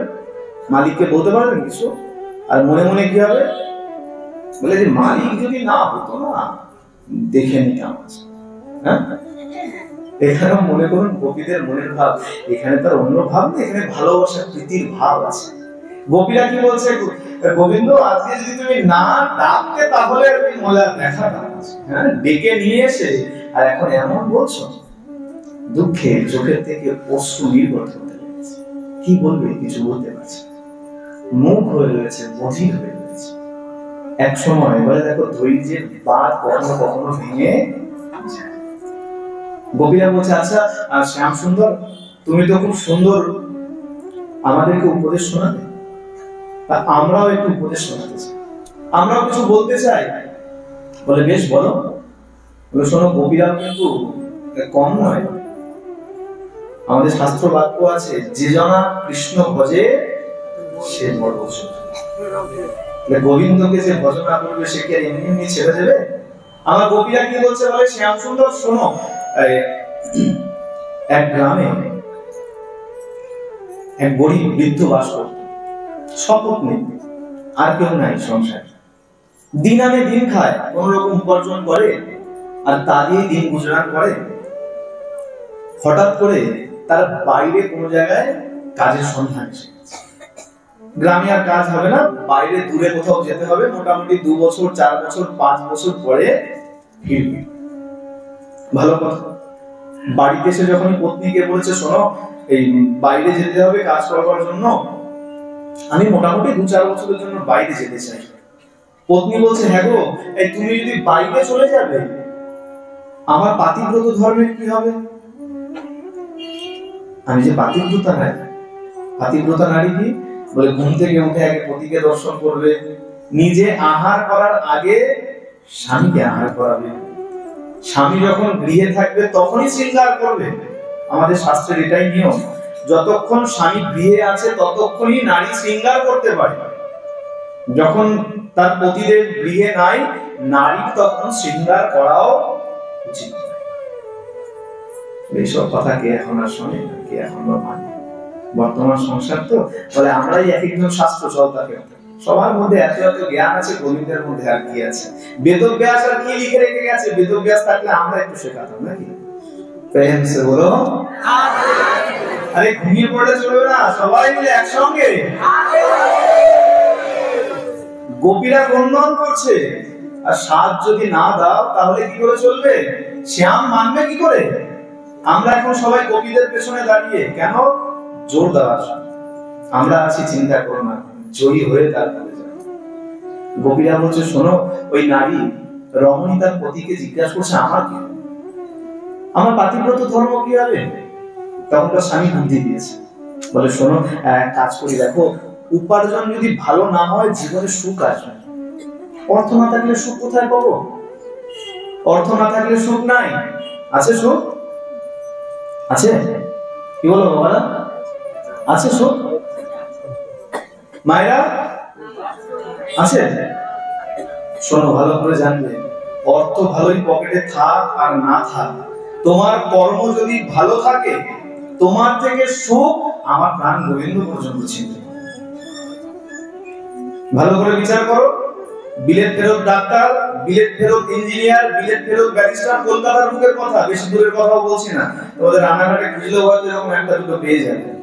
বিলেত থেকে পড়ালেখা করে ফিরেছে, খুব ভালো কথার জমিয়ে দিয়েছে, 2 মাস 4 মাস 6 মাস 1 বছর গেছে, খুব ভালো নাম হয়ে গেছে, আর তারপরে বাবা মাকে বৃদ্ধাশ্রমে রেখে গেছে। তোমার ছেলে এত টাকা আছে, তাহলে তোমার জীবনে কষ্ট কেন? ছেলেকে এত বড় করে মানুষ করে তোমার জীবনে দুঃখ কেন? প্রশ্ন করো। আমার কর্ম, আমার প্রারব্ধ ভালো নয়। তোমার পকেটে কত টাকা আছে তাই দিয়ে কখনো সুখ বিচার? আরে টাকা দিয়ে যদি সুখ কেনা যেত তাহলে তো সবাই গিয়ে টাকা দিয়ে কেজি ধরে ধরে কিনে নিয়ে বাড়িতে চলে আসতো। এ কারণে বলা হয় কর্ম ভালো করো। কর্ম যদি ভালো করো ছেলের ভরসা করতে হবে। তাকিয়ে দেখো না কত আমার ভ্যান চালক ভাইরা আছে, অটো চালক ভাইরা আছে, বাবা মাকে নিয়ে একসঙ্গে কত সুন্দর সুখে জীবন যাপন করছে। কি বলবে এখানে? টাকা কোথায়, পয়সা কোথায়, দিন আনে দিন খায়? না, আমাদের কর্মফল ভালো আছে। কর্ম যদি ভালো থাকে সুখ তুমি পাবে, আর কর্ম যদি খারাপ হয় যত যাই বলে নাও না কেন, কোটি টাকা জমিয়ে নাও না কেন, কোনদিন সুখ তুমি পেতে পারবে না। আজকে ওই পতি কি করেছে বলে, শোনো তুমি চিন্তা করো না, আমি আমার মতনই অবিকল একটা মাটি দিয়ে বিগ্রহ তোমাকে বানিয়ে দিয়েছি। ঘুম থেকে উঠলে আমাকে দেখবে, আর যখন আহার করবে আমার সামনেই পঞ্চপূজারে পূজা করবে। আমরা যখন ভগবানের সামনে ভোগ নিবেদন করি, আমার সামনে ভোগ দেবে, নিবেদন করবে, আর তোমার পাতিব্রত ধর্ম ঠিক থাকবে। আমাকে ঘরে দেখতে পাবে, তুমি তোমার মতো শৃঙ্গার করবে, কোনো অসুবিধা নাই। আর শোনো শ্যাম, ওই বিগ্রহ বানিয়ে দিয়ে সেই ব্যক্তি চলে গেছে কাজের জন্য দূর দেশে। 4-5 বছর গেছে, আর 4-5 বছর যখন অতিবাহিত হয়েছে, 4-5 বছর পরে একদিন তার পত্নী বসেছে ওই মাটির বিগ্রহের সামনে সেবা করবার জন্য।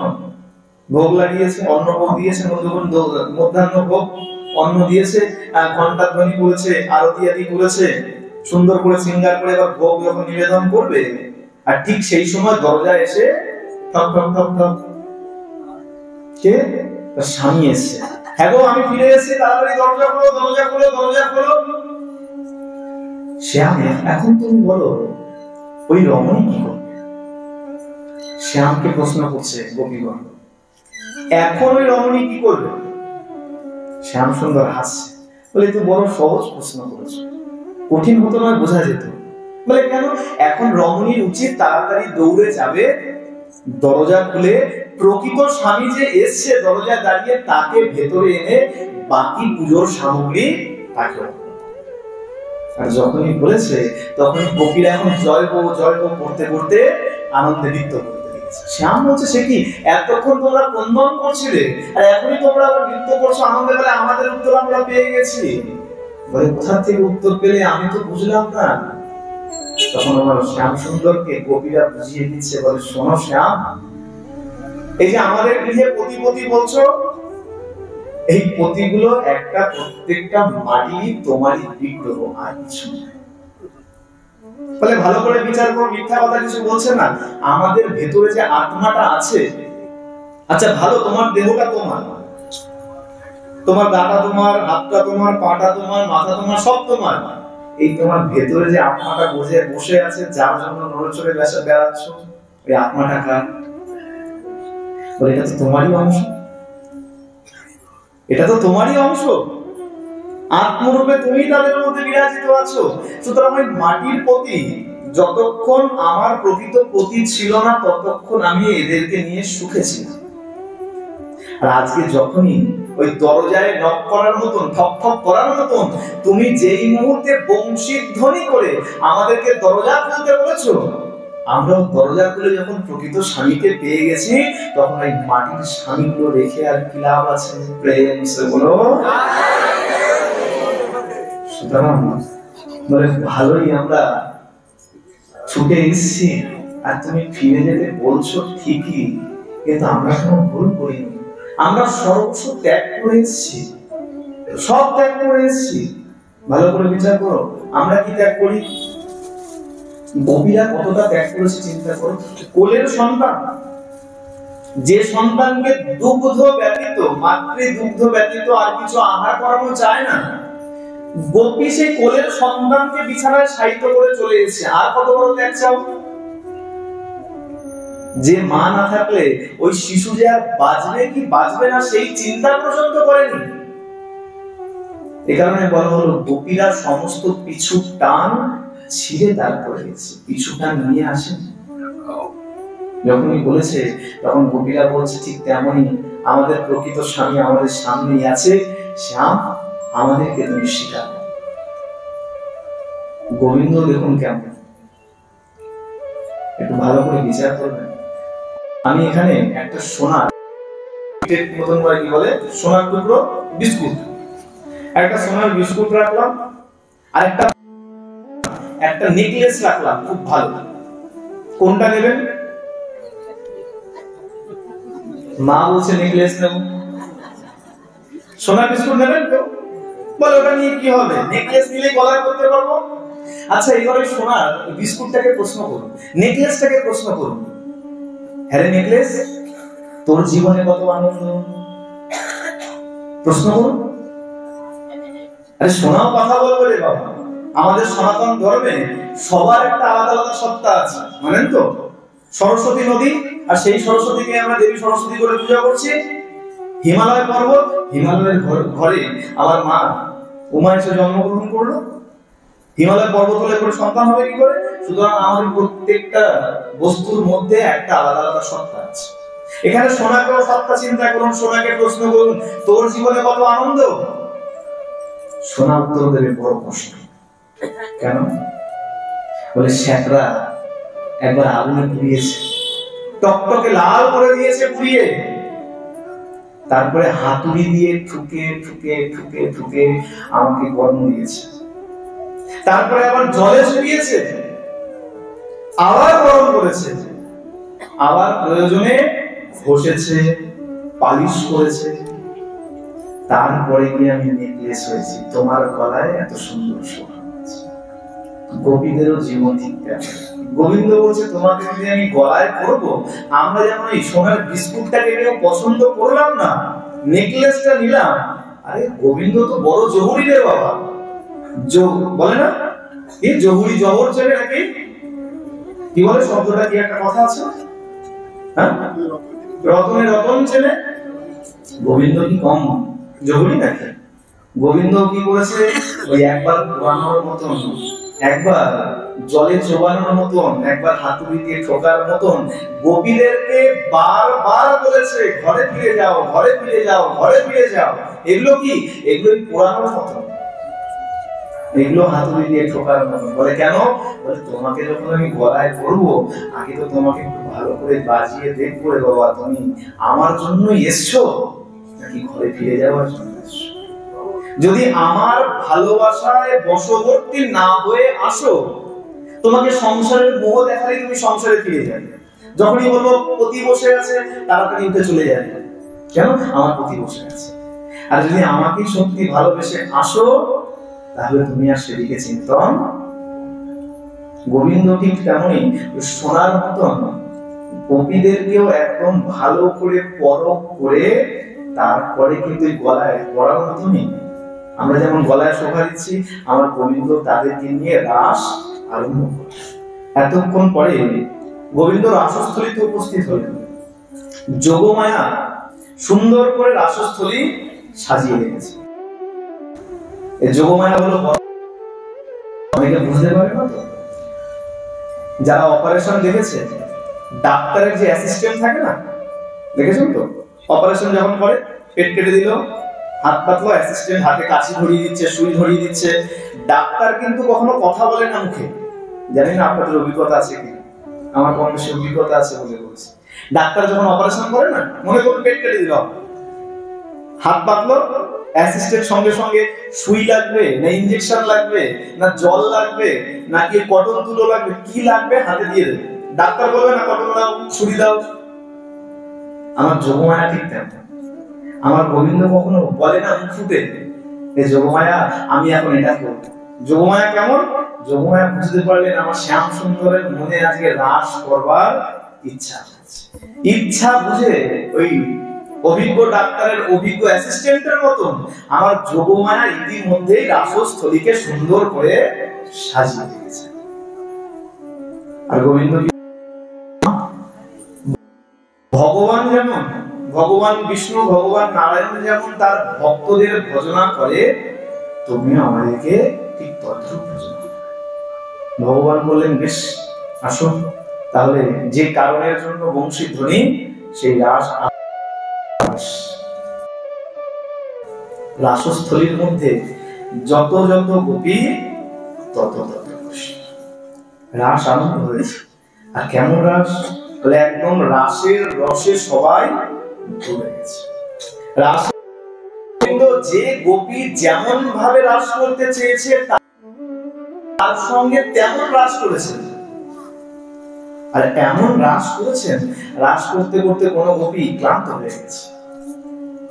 ক্লান্ত হয়ে গিয়ে আমার শ্যাম সুন্দরকে যখন দেখেছে গোপীদের সঙ্গে এমন ভাবে নৃত্য করছেন, রাস করছেন, গোপীরা চিন্তা করছে দেখো দেখো অনন্ত কোটি ব্রহ্মাণ্ডের মালিক, আর সে কিনা আমাদের সামনে আমাদের সঙ্গে এমন ভাবে নৃত্য করছেন, এমন ভাবে রাস করছে। নিজেদের মধ্যে একটু মান হয়ে গেছে। কেন? কোন গোপী নৃত্য করতে করতে ক্লান্ত হয়ে পড়েছে। শ্যামকে বলছে, শ্যাম আর পাচ্ছি না, একটু বাতাস করো। আমার শ্যাম কি করেছে? ওই গোপীকে বসিয়ে শ্যাম বসে বসে বাতাস করছে। কোন গোপী বলছে, আমি বড় তৃষ্ণার্ত, বড় পিপাসা পেয়েছে, একটু জল দাও। গোবিন্দ সঙ্গে সঙ্গে জল এনে ধরেছে। আরে এ তো ভালো, কোন গোপী এমন নৃত্য করেছে পায়ের মল ছিঁড়ে ছুটে গেছে। আমার শ্যাম সুন্দর সেই মল এনে কুড়িয়ে এনে আবার গোপীর পায়ে,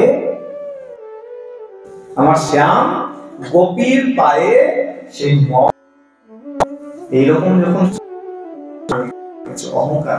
দেখো দেখো আমরা কত সৌভাগ্যবতী, কত ভাগ্যবতী যে অনন্ত কোটি ব্রহ্মাণ্ডের মালিক, আর সে কিনা আমাদের এভাবে সেবা করছে। ভগবান বলল, আচ্ছা আচ্ছা তোমাদের মধ্যে অহংকার এসে গেল, গর্ব এসে গেল, তোমাদের এই গর্বকে একটু প্রশমিত করতে। কি করলেন? সঙ্গে সঙ্গে রাসস্থলী থেকে অন্তর্ধান, আর হয়ে গেছেন। অন্তর্ধান হওয়ার সঙ্গে সঙ্গে তাদের যে সুখ ছিল সেই সুখ মুহূর্তের মধ্যে বিরহে। যেমন যদি কোনো লম্ফ জলে, হারিকেন জলে, আর হঠাৎ করে যদি বন্ধ করে দাও কি হবে? চারদিক প্রকাশিত আছে, যদি এখন কারেন্ট চলে যায় অন্ধকার হয়ে যাবে। ঠিক তেমন সুখের যে অনুভূতি ছিল সঙ্গে সঙ্গে দুঃখে পরিণত। কোথায় গেল শ্যাম? তো এতক্ষণ আমাদের সাথে ছিল, কোথায় শ্যাম, কোথায় শ্যাম? কোন রসিক আচার্য আস্বাদন করেছেন যে সখীদের অবস্থা কেমন। দেখো গোবিন্দের বিরহে এক একটা করে গাছকে ধরে ধরে জিজ্ঞাসা করেছে, আমার শ্যাম কোথায়? আমকে, আম গাছকে ধরে জিজ্ঞাসা করেছে, হে আম তুমি আর আমার শ্যাম এক। ভালো করে শুনবেন, গোপী কেন বলে? দুই ভালো রসালো, আম রসালো বলো না। বিরহের জ্বালা এত হয়েছে, কাঁঠাল গাছকে জিজ্ঞাসা করছে, হে কাঁঠাল তুমি আর আমরা বিরহ কতটা বিরহ হলে একটা গাছকে পর্যন্ত গোপীরা এটা বলতে পারে। কাঁঠালকে বলছে তুমি আর আমরা এক। কেন? বলে দেখো তোমার গায়ে কাঁটা আছে। কাঁঠালকে বলছে তোমার গায়ে কাঁটা আছে। আর জানো শ্যাম বিরহে আমাদের প্রত্যেকটা রঙ্গ কাঁটে পরিণত হয়েছে। একটু বলে দাও না, আমাদের শ্যাম কোথায় গেল? হে বৃন্দা, হে তুলসী, তুমি তো আমার শ্যামের অত্যন্ত প্রিয়, তার চরণ ছাড়া কখনো হও না। সেই শ্যাম কোথায় গেল একবার কৃপা করে বলে দাও না। হে ধরণী, পৃথিবীকে পর্যন্ত জিজ্ঞাসা করেছে, যার চরণ সবসময় তুমি স্পর্শ করে রেখেছো, আর ছেড়ে দাও যখন ভগবান বামন অবতার নিয়েছিল তার চরণ দ্বারা সম্পূর্ণ তোমাকে অধিকৃত করেছিল। বামন অবতারে ভগবান এক পদে সম্পূর্ণ ধরণীকে নেবে নিয়েছিলেন। বলে তাও ভালো, আমার শ্যাম তো তোমাকে বরাহ রূপে আলিঙ্গন পর্যন্ত করেছিলেন। বরাহ রূপ নিয়ে যখন প্রবেশ করলেন পাতালে, তুমি কি এখনো সেই সুখের অনুভূতিতে রয়েছো? কৃপা করে বলো না, আমার শ্যাম এখন কোথায় আছে? কেউ কোনো উত্তর দিচ্ছে না। গোপীরা বিরহে ভগবানকে অন্বেষণ করতে করতে নিজেরাই নিজেদেরকে কৃষ্ণ ভাবতে দিচ্ছে। বলে বিরহ কখনো এমন হয় না যে বিরহতে সেই ব্যক্তি কখনো যাকে খুঁজছে তারই আচার আচরণ পালন করতে। আজকে সখীরা কৃষ্ণের মতন হয়ে গেছে। কেউ পুতনা সেজেছে, কেউ আবার পুতনার বুকের উপরে উঠে গিয়ে স্তনদুগ্ধ পান করার মতন পুতনা লীলা করছে। কোন সখী সবাইকে ডাকছে, এসো এসো, সে সবাই এই গোবর্ধনের নিচে প্রবেশ করো, আমি সবাইকে তোমাদেরকে রক্ষা করব। কি করেছে? উত্তরীয়টা আঙ্গুলের উপরে ধারণ করে চিন্তা করছে আমি গোবর্ধনকে উঁচু করে ধরেছি আর সবাইকে রক্ষা করছি। কেউ তৃণাবর্ত লীলা, কেউ শপথ বদ লীলা আদি আদি সব লীলা করতে লেগেছে। করতে করতে এমন এক জায়গায় গেছে যেখানে গিয়ে দিচ্ছে বালুকা রাশির উপরে সেখানে সুন্দর শ্যামের পদচিহ্ন অঙ্কিত। চিন্তা করছে শ্যাম তো না এখান থেকে হেঁটে গেছে বুঝলাম, কিন্তু শ্যামের পাশাপাশি এই যে আরেকটা পদচিহ্ন দেখতে পাই, এ কোন সৌভাগ্যবতী যাকে নিয়ে শ্যাম আমাদেরকে ত্যাগ করেছে, কিন্তু যাকে নিয়ে শ্যাম চলে গেছে। এ কোন সৌভাগ্যবতী? অন্বেষণ করতে করতে যখন কেউ দেখতে পাচ্ছে যে সেখানে রাধা রানী মূর্ছিত অবস্থায় পড়ে আছে। রাধা রানীকে কেন ছাড়লেন? রাধা রানী যখন সব সখীদের ত্যাগ করে আমার শ্যাম সুন্দর যখন রাধা রানীকে নিয়ে চলে এসেছেন, রাধা রানীর মনের মধ্যে অহংকার। দেখো দেখো আমার কত সৌভাগ্য, সব সখীদের ত্যাগ করেছে কিন্তু শ্যাম আমাকে ত্যাগ করেনি, আমাকে নিয়ে এসেছে। আর যখনই অভিমান হয়েছে, তুমি যেখানে যেতে চাও আমাকে নিয়ে চলো, আমি আর পথ চলতে পারছি না। মানে সোজা কথায় আমাকে ঘাড়ে হোক বা কোলে হোক তুলে আমাকে নিয়ে চলো, আমি আর পথ চলতে পারছি না। গোবিন্দ বলছে, আচ্ছা তোমার মধ্যেও মান হয়েছে, গর্ব হয়েছে, বেশ আচ্ছা বেশ, তাহলে আমার ঘাড়ে ওঠো। শ্যাম বলছেন আমার ঘাড়ে ওঠো। রাধারানী যেই মুহূর্তে শ্যামের ঘাড়ে উঠতে যাবেন, আর ইতিমধ্যেই শ্যাম অন্তর্ধান হয়েছে। রাধারানী গোবিন্দকে হারানোর বিরহে সেখানে মূর্ছা হয়ে গেছে। সখীরা অন্বেষণ করতে করতে রাধারানীর কাছে এসে উপস্থিত হয়েছে। রাধারানীর চৈতন্য যখন ফেরানো হয়েছে, রাধারানী যখন উঠে বসেছেন, রাধারানী তখন সব ঘটনা বললেন। দেখ সখী, তোদের মধ্যে অহংকার হয়েছিল যে শ্যাম তোদের সেবা করছে, তোদের সঙ্গে রাস বিলাস করছে, আর সেই অহংকারের কারণে শ্যাম আমাকে নিয়ে চলে এসেছিল। কিন্তু আমার মধ্যেও সেই অহংকার হয়ে যায় কি, তোদের থেকেও অনেক বড় ভাগ্য মনে হয় আমার। কেন? শ্যাম যখন আমাকে নিয়ে এসছে, তাহলে আমাকেই মনে হয় সব থেকে বেশি ভালোবাসে। আর যখনই অহংকার হয়েছে, শ্যাম আমাকেও ত্যাগ করে চলে গেছে। ভালো করে জানবেন, যতই ভজন করুন, মনের মধ্যে যদি অহংকার থাকে, ভালোই ভজনের অহংকার হোক, আমি 16 মালা জপ করি, এই অহংকার যদি থাকে, তাহলে কিন্তু আর আমার গৌর গোবিন্দ পাওয়া হবে না। প্রেম সে বলো। অভিমানে অভিমান শূন্য নিতাই আছে না, আমার নিতাই চাঁদ অভিমান শূন্য হয়ে কাউকে বিচার করেনি, বলেনি যে উঁচু কুল ও নিচু কুল, যাকেই দেখেছে হাতে ধরেছে, পায়ে ধরেছে। অভিমান থাকলে হবে না, অহংকার থাকলে সাধন ভজন জগতে যতই ভজন করে নাও, যতই পূজা করে নাও, সব বৃথা চলে। কেন? দেখো রাধারানীকে যদি গোবিন্দ ত্যাগ করতে পারে, আমি আপনি কোথায় রাখে? যার বামাংশ সম্ভবতা, যার নিজের থেকে রাধারানীর সৃষ্টি, সে যদি সেই রাধারানীকে ত্যাগ করতে পারে, তাহলে আমরা কি আছি? রাধারানী বলছে, হ্যাঁ রে, এই গর্বের কারণে, অহংকারের কারণে শ্যাম আমাকেও ত্যাগ করেছে।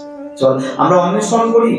যতদূর পর্যন্ত চন্দ্রমার আলোয়, চন্দ্রমার কিরণে উদ্ভাসিত ছিল, ততদূর পর্যন্ত অন্বেষণ করেছে। এক স্থানে গিয়ে দেখছে যে দূরে গভীর অরণ্য আরম্ভ হয়ে গেছে, আর অন্ধকার আরম্ভ হয়ে গেছে। সখীরা বলছে, শোন গোপী, আমাদের শ্যাম মনে হয় আমাদের থেকে লুকাবার জন্য অন্ধকারে গিয়ে প্রবেশ করেছে। আর যদি আমরা আবার খোঁজার জন্য আরো কাছে যাই, আমার আরো গভীরে চলে যাবে। আর অন্ধকারে যদি দেখতে না পায়, পায়ে যদি কণ্ঠকাকীর্ণ যদি দিতে যায়, যদি শ্যাম কষ্ট পায়, না না শোন, আর গেলে হবে না। শ্যাম যদি আরো অন্ধকারে ঢুকে যায়, আরো যদি কষ্ট পায়, তার থেকে ভালো চল আমরা যেখান থেকে শ্যামকে হারিয়েছি, আমরা সেখানে গিয়ে আমরা গোবিন্দের নাম কীর্তন করি। সব গোপীরা রাধারানীকে সঙ্গে নিয়ে সেই যমুনার তীরে, যেইখান থেকে গোবিন্দকে হারিয়েছিলেন, সেইখানে এসে তারা আবার বিরহ গীত, যাকে আমরা গোপী গীত বলে থাকি, সেই ক্রন্দন মিশ্রিত ভগবানের তাদের আরতিকে নিবেদন করতে লাগে। যখন অনেক 19টা শ্লোকের মধ্যে তারা তাদের ব্যক্ত করেছেন, ক্রন্দন করেছেন, ভগবান আর থাকতে পারে না। কেন? ভগবান ইতিপূর্বে নারদকে বলে রেখেছেন, না হং তিষ্ঠামি বৈকুণ্ঠে যোগিনাং হৃদয়ে নচ মদ ভক্তা যত্র।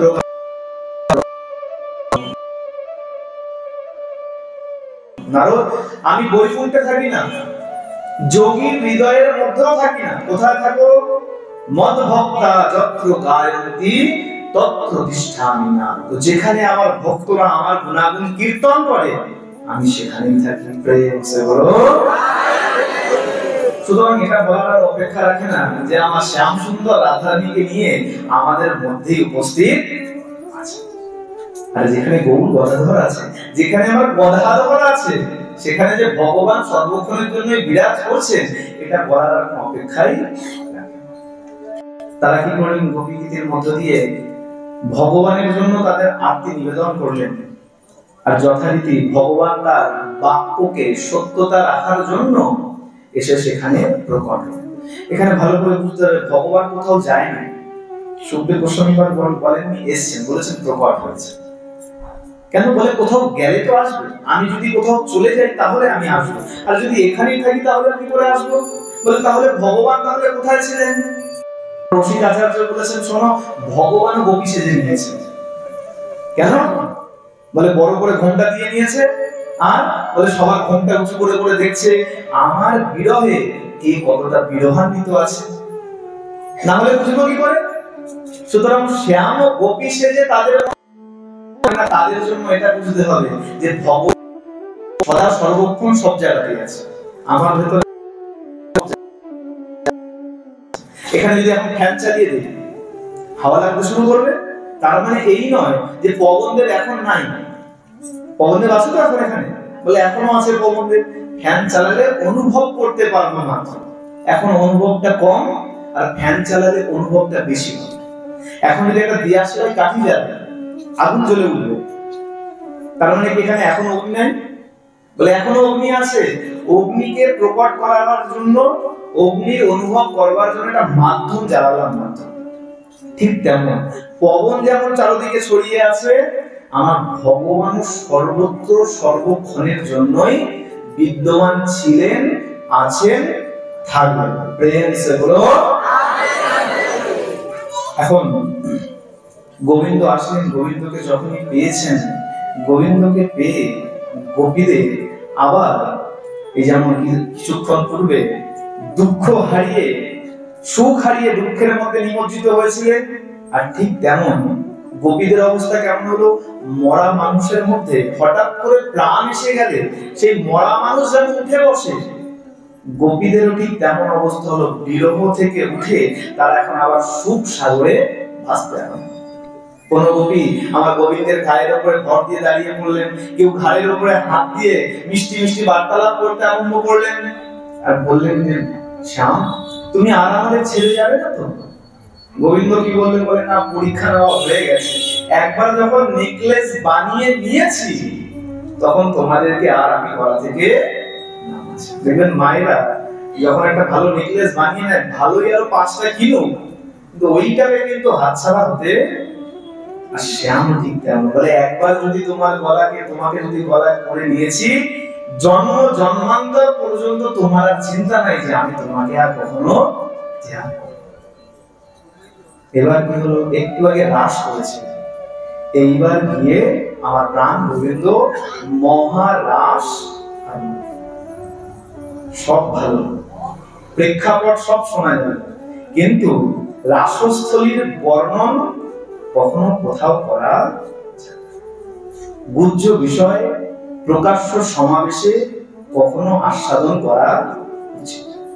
যদি গুরু গোবিন্দের কৃপা হয়, আপনারা রসিক ভক্তের কাছ থেকে একান্তে শ্রবণ করতে পারবেন। নচেত রাসস্থলীতে আমার গোবিন্দ গোপীদের সঙ্গে কিভাবে কেমন করে রাস করেছেন, সেই বিষয় কখনো কোনো আচার্য আস্বাদন করবে না। যথারীতি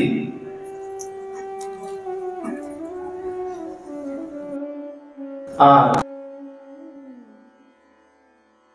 সেই দিনের মতন গোপীদেরকে সেই রাস করার সুখ অনুভব করা, এটা তো নয় গেল। এখানে পরীক্ষিত মহারাজ একটা প্রশ্ন করেছিলেন, সুখদেব গোস্বামী পাদ ভগবানকে কি করে পেলেন? বলে কেন?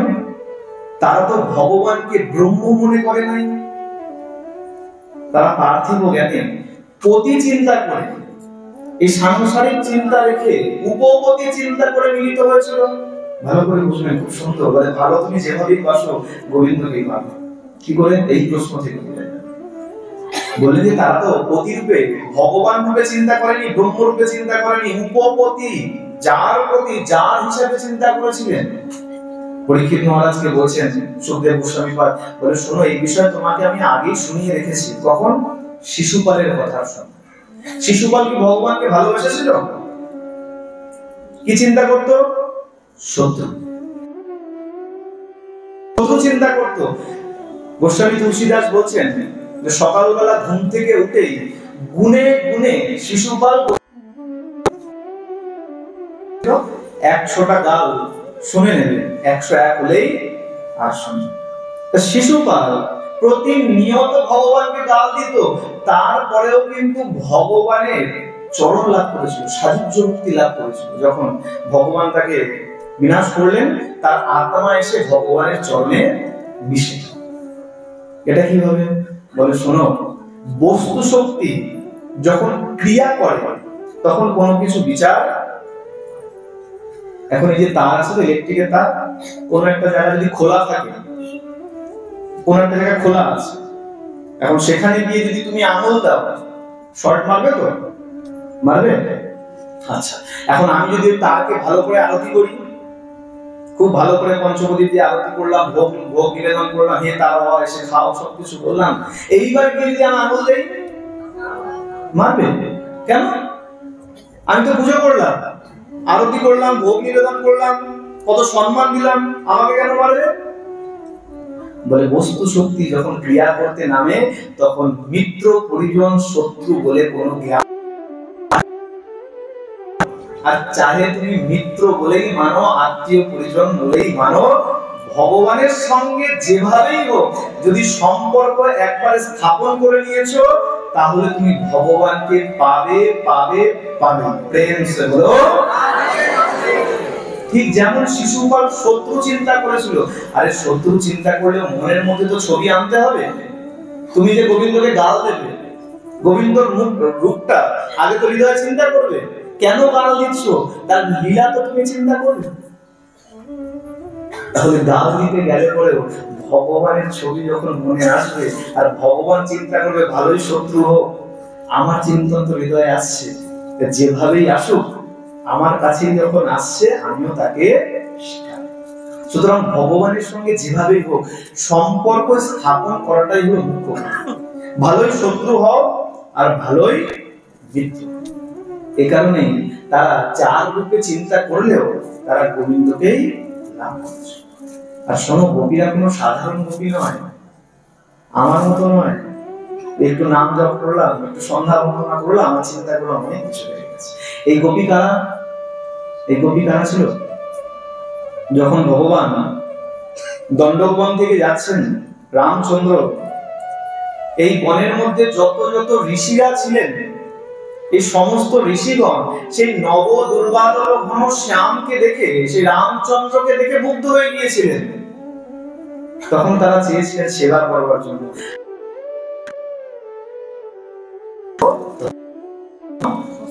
লক্ষ লক্ষ বছরের তপস্যা নিয়ে সেই ঋষিগণ আসলেন গোপী হয়ে। বেদের যত মন্ত্র আছে, এই মন্ত্র রূপা, স্মৃতি রূপা, শ্রুতি রূপা, এই সবাই চেয়েছিলেন যে একটু ভগবানকে যদি প্রভু যদি সাক্ষাতে সেবা করতে পারি। প্রভু বলেছিল এখন হবে না। কখন? দাপরে যখন যাব তখন তোমাদের আসবে। আর স্বর্ণ সীতাগণ, প্রভু রামচন্দ্র যখন আমার সীতামা চলে গেছেন, প্রভু রামচন্দ্র প্রজাদের নিমিত্তে যত যত যজ্ঞ করেছেন, যজ্ঞ করলে সবসময় সপত্নী যজ্ঞ করতেন। যজ্ঞ যখন করেছেন সোনার সীতা বানিয়েছেন। ব্রাহ্মণগণ বলেছে প্রভু সীতামাকে ছাড়া যজ্ঞ অসম্পূর্ণ। বলে সীতা কোথায় পাবো? বলে স্বর্ণ সীতা নির্মাণ করুন, তাহলে সম্ভব। যতবার যজ্ঞ করেছেন ততবার স্বর্ণ সীতা নির্মাণ করেছেন, একটা নয়। যতবার যজ্ঞ করেছেন ততবার স্বর্ণসীতা নির্মাণ করেছেন। এই স্বর্ণসীতাদেরকে একটা কক্ষের মধ্যে রেখে দিয়েছিলেন। যখন প্রভু লীলা সাঙ্গ করে স্বধাম ফিরছেন, এই সব স্বর্ণসীতাগণ এসে হাত জোড় করে দাঁড়িয়েছে, প্রভু এই আমাদেরকে যে নির্মাণ করলেন সেবার সত্য দিলেন। প্রভু রামচন্দ্র বলেছিলেন, দেখো আমি এখন মর্যাদা পত্নী ধারণ, বেশ তোমাদের চিন্তা নেই, তোমাদের মনের অভিলাষ আমি পূরণ করব আগামী তাপর। তারা আসলেন গোপী হয়ে। আর যখন বামন অবতার নিয়ে বলির রাজ্যে যখন গেছেন, সেই দৈত্য রাজপুরীতে যত যত ললনাগণ ছিলেন, বামন ভগবানকে দেখে তারা মুগ্ধ হয়ে গিয়েছিলেন। সবার মনের মধ্যে বাসনা এসেছিল বামন ভগবানকে নিয়ে। ভগবান বলেছিলেন যে না, এখন সম্ভব নয়, তবে চিন্তা করো না, তোমাদের যখন এই বাসনা আছে তোমাদের বাসনা পূরণ করবে। তারা আসলেন গোপী হয়ে। যখন বরাহ রূপ নিয়ে সেখানে যত যত জীব জন্তু ছিল, তাদের যত রমণাগণ ছিল, রমণীগণ ছিল, অসুরের যত পত্নীগণ ছিল, পাতালাদি যত নিচে ভাগ রয়েছে, তারাও ভগবানকে দেখে মুগ্ধ হয়ে গিয়েছে। এখন অনেকে বলে শুকর দেখে কে পছন্দ করবে? আরে পশু তো পশুকে দেখে পছন্দ করবে। নিচে জলের নিচে যেসব জীব জন্তু আছে, তাদের যে রমণীরা আছে, তারা ওই বরাহ রূপ দেখে, চিন্তা করো ভগবানের রূপ কত সুন্দর হতে পারে, সেই বরাহ রূপ দেখে মুগ্ধ হয়ে গেছেন। তারাও চিন্তা করেছেন যদি তোমার সঙ্গ সুখ লাগতো। ভগবান বলেছিলেন এখন নয়, এখন বিশেষ কাজে এসেছি, আর হাতে সময় নেই, বাড়ি ফিরতে হবে তাড়াতাড়ি, এখন নয়। তাহলে দাপর যুগে তোমাদের মনে আস। তারা আসলেন গোপী হয়ে। এই গোপী কোনো সাধারণ রমণী নয় যে ভগবান এমনি এমনি রাস করে নিলেন। এই গোপীরা সব এক একজন এক থেকে এক বড় তপস্বী, বেদের মন্ত্র তাদেরকে নিয়ে ভগবান এই রাস বিলাস, আর সেই রাসের রসই আমরা আস্বাদন করি। বলে শোনো, যতক্ষণ ভগবানের দ্বারে আছো ততক্ষণই তুমি রসগোল্লা, আর যখনই বিষয়ের মধ্যে চলে যাবে সব বিষগোল্লা। রসের মধ্যে যতক্ষণ আছো, এখন কত সুন্দর লাগছে জীবন, চিন্তা করো তো, কারো কোনো চিন্তা আছে? বলে সব কোথায় চলে গেছে, কোনো চিন্তা নেই। কেন? বলে এখন আমরা রাধা গোবিন্দের চরণে চিন্তা নেই। প্রেম সে বলো, আর একটু জোরে হবে না? সবাই মিলে দুটো হাত তুলে প্রেম সে বলো। সুতরাং আজকের মতন এখানে রাসের কথা বিশ্রাম দিচ্ছি। তবে একটাই অনুরোধ, রাসের কথা নিয়ে কখনো কোথাও বাজে ভাবে আলোচনায় প্রবৃত্ত হবে। কেউ যদি কিছু বলতে আরম্ভ করে, সোজা হাত জোড় করবেন, বলবে বাবা আমি অজ্ঞ, আমার মধ্যে সব জ্ঞান নাই, ভগবান কি করেছে না করেছে, যা করেছে তার ইচ্ছা হয়েছে করেছে, আমার সাথে এসব বলে কোনো। সুতরাং রাসের আলোচনা বিশেষ করে যত্র তত্র করা। এখানে আজকের মতন ভাগবতীয় কথা বিশ্রাম নিচ্ছি। আচ্ছা।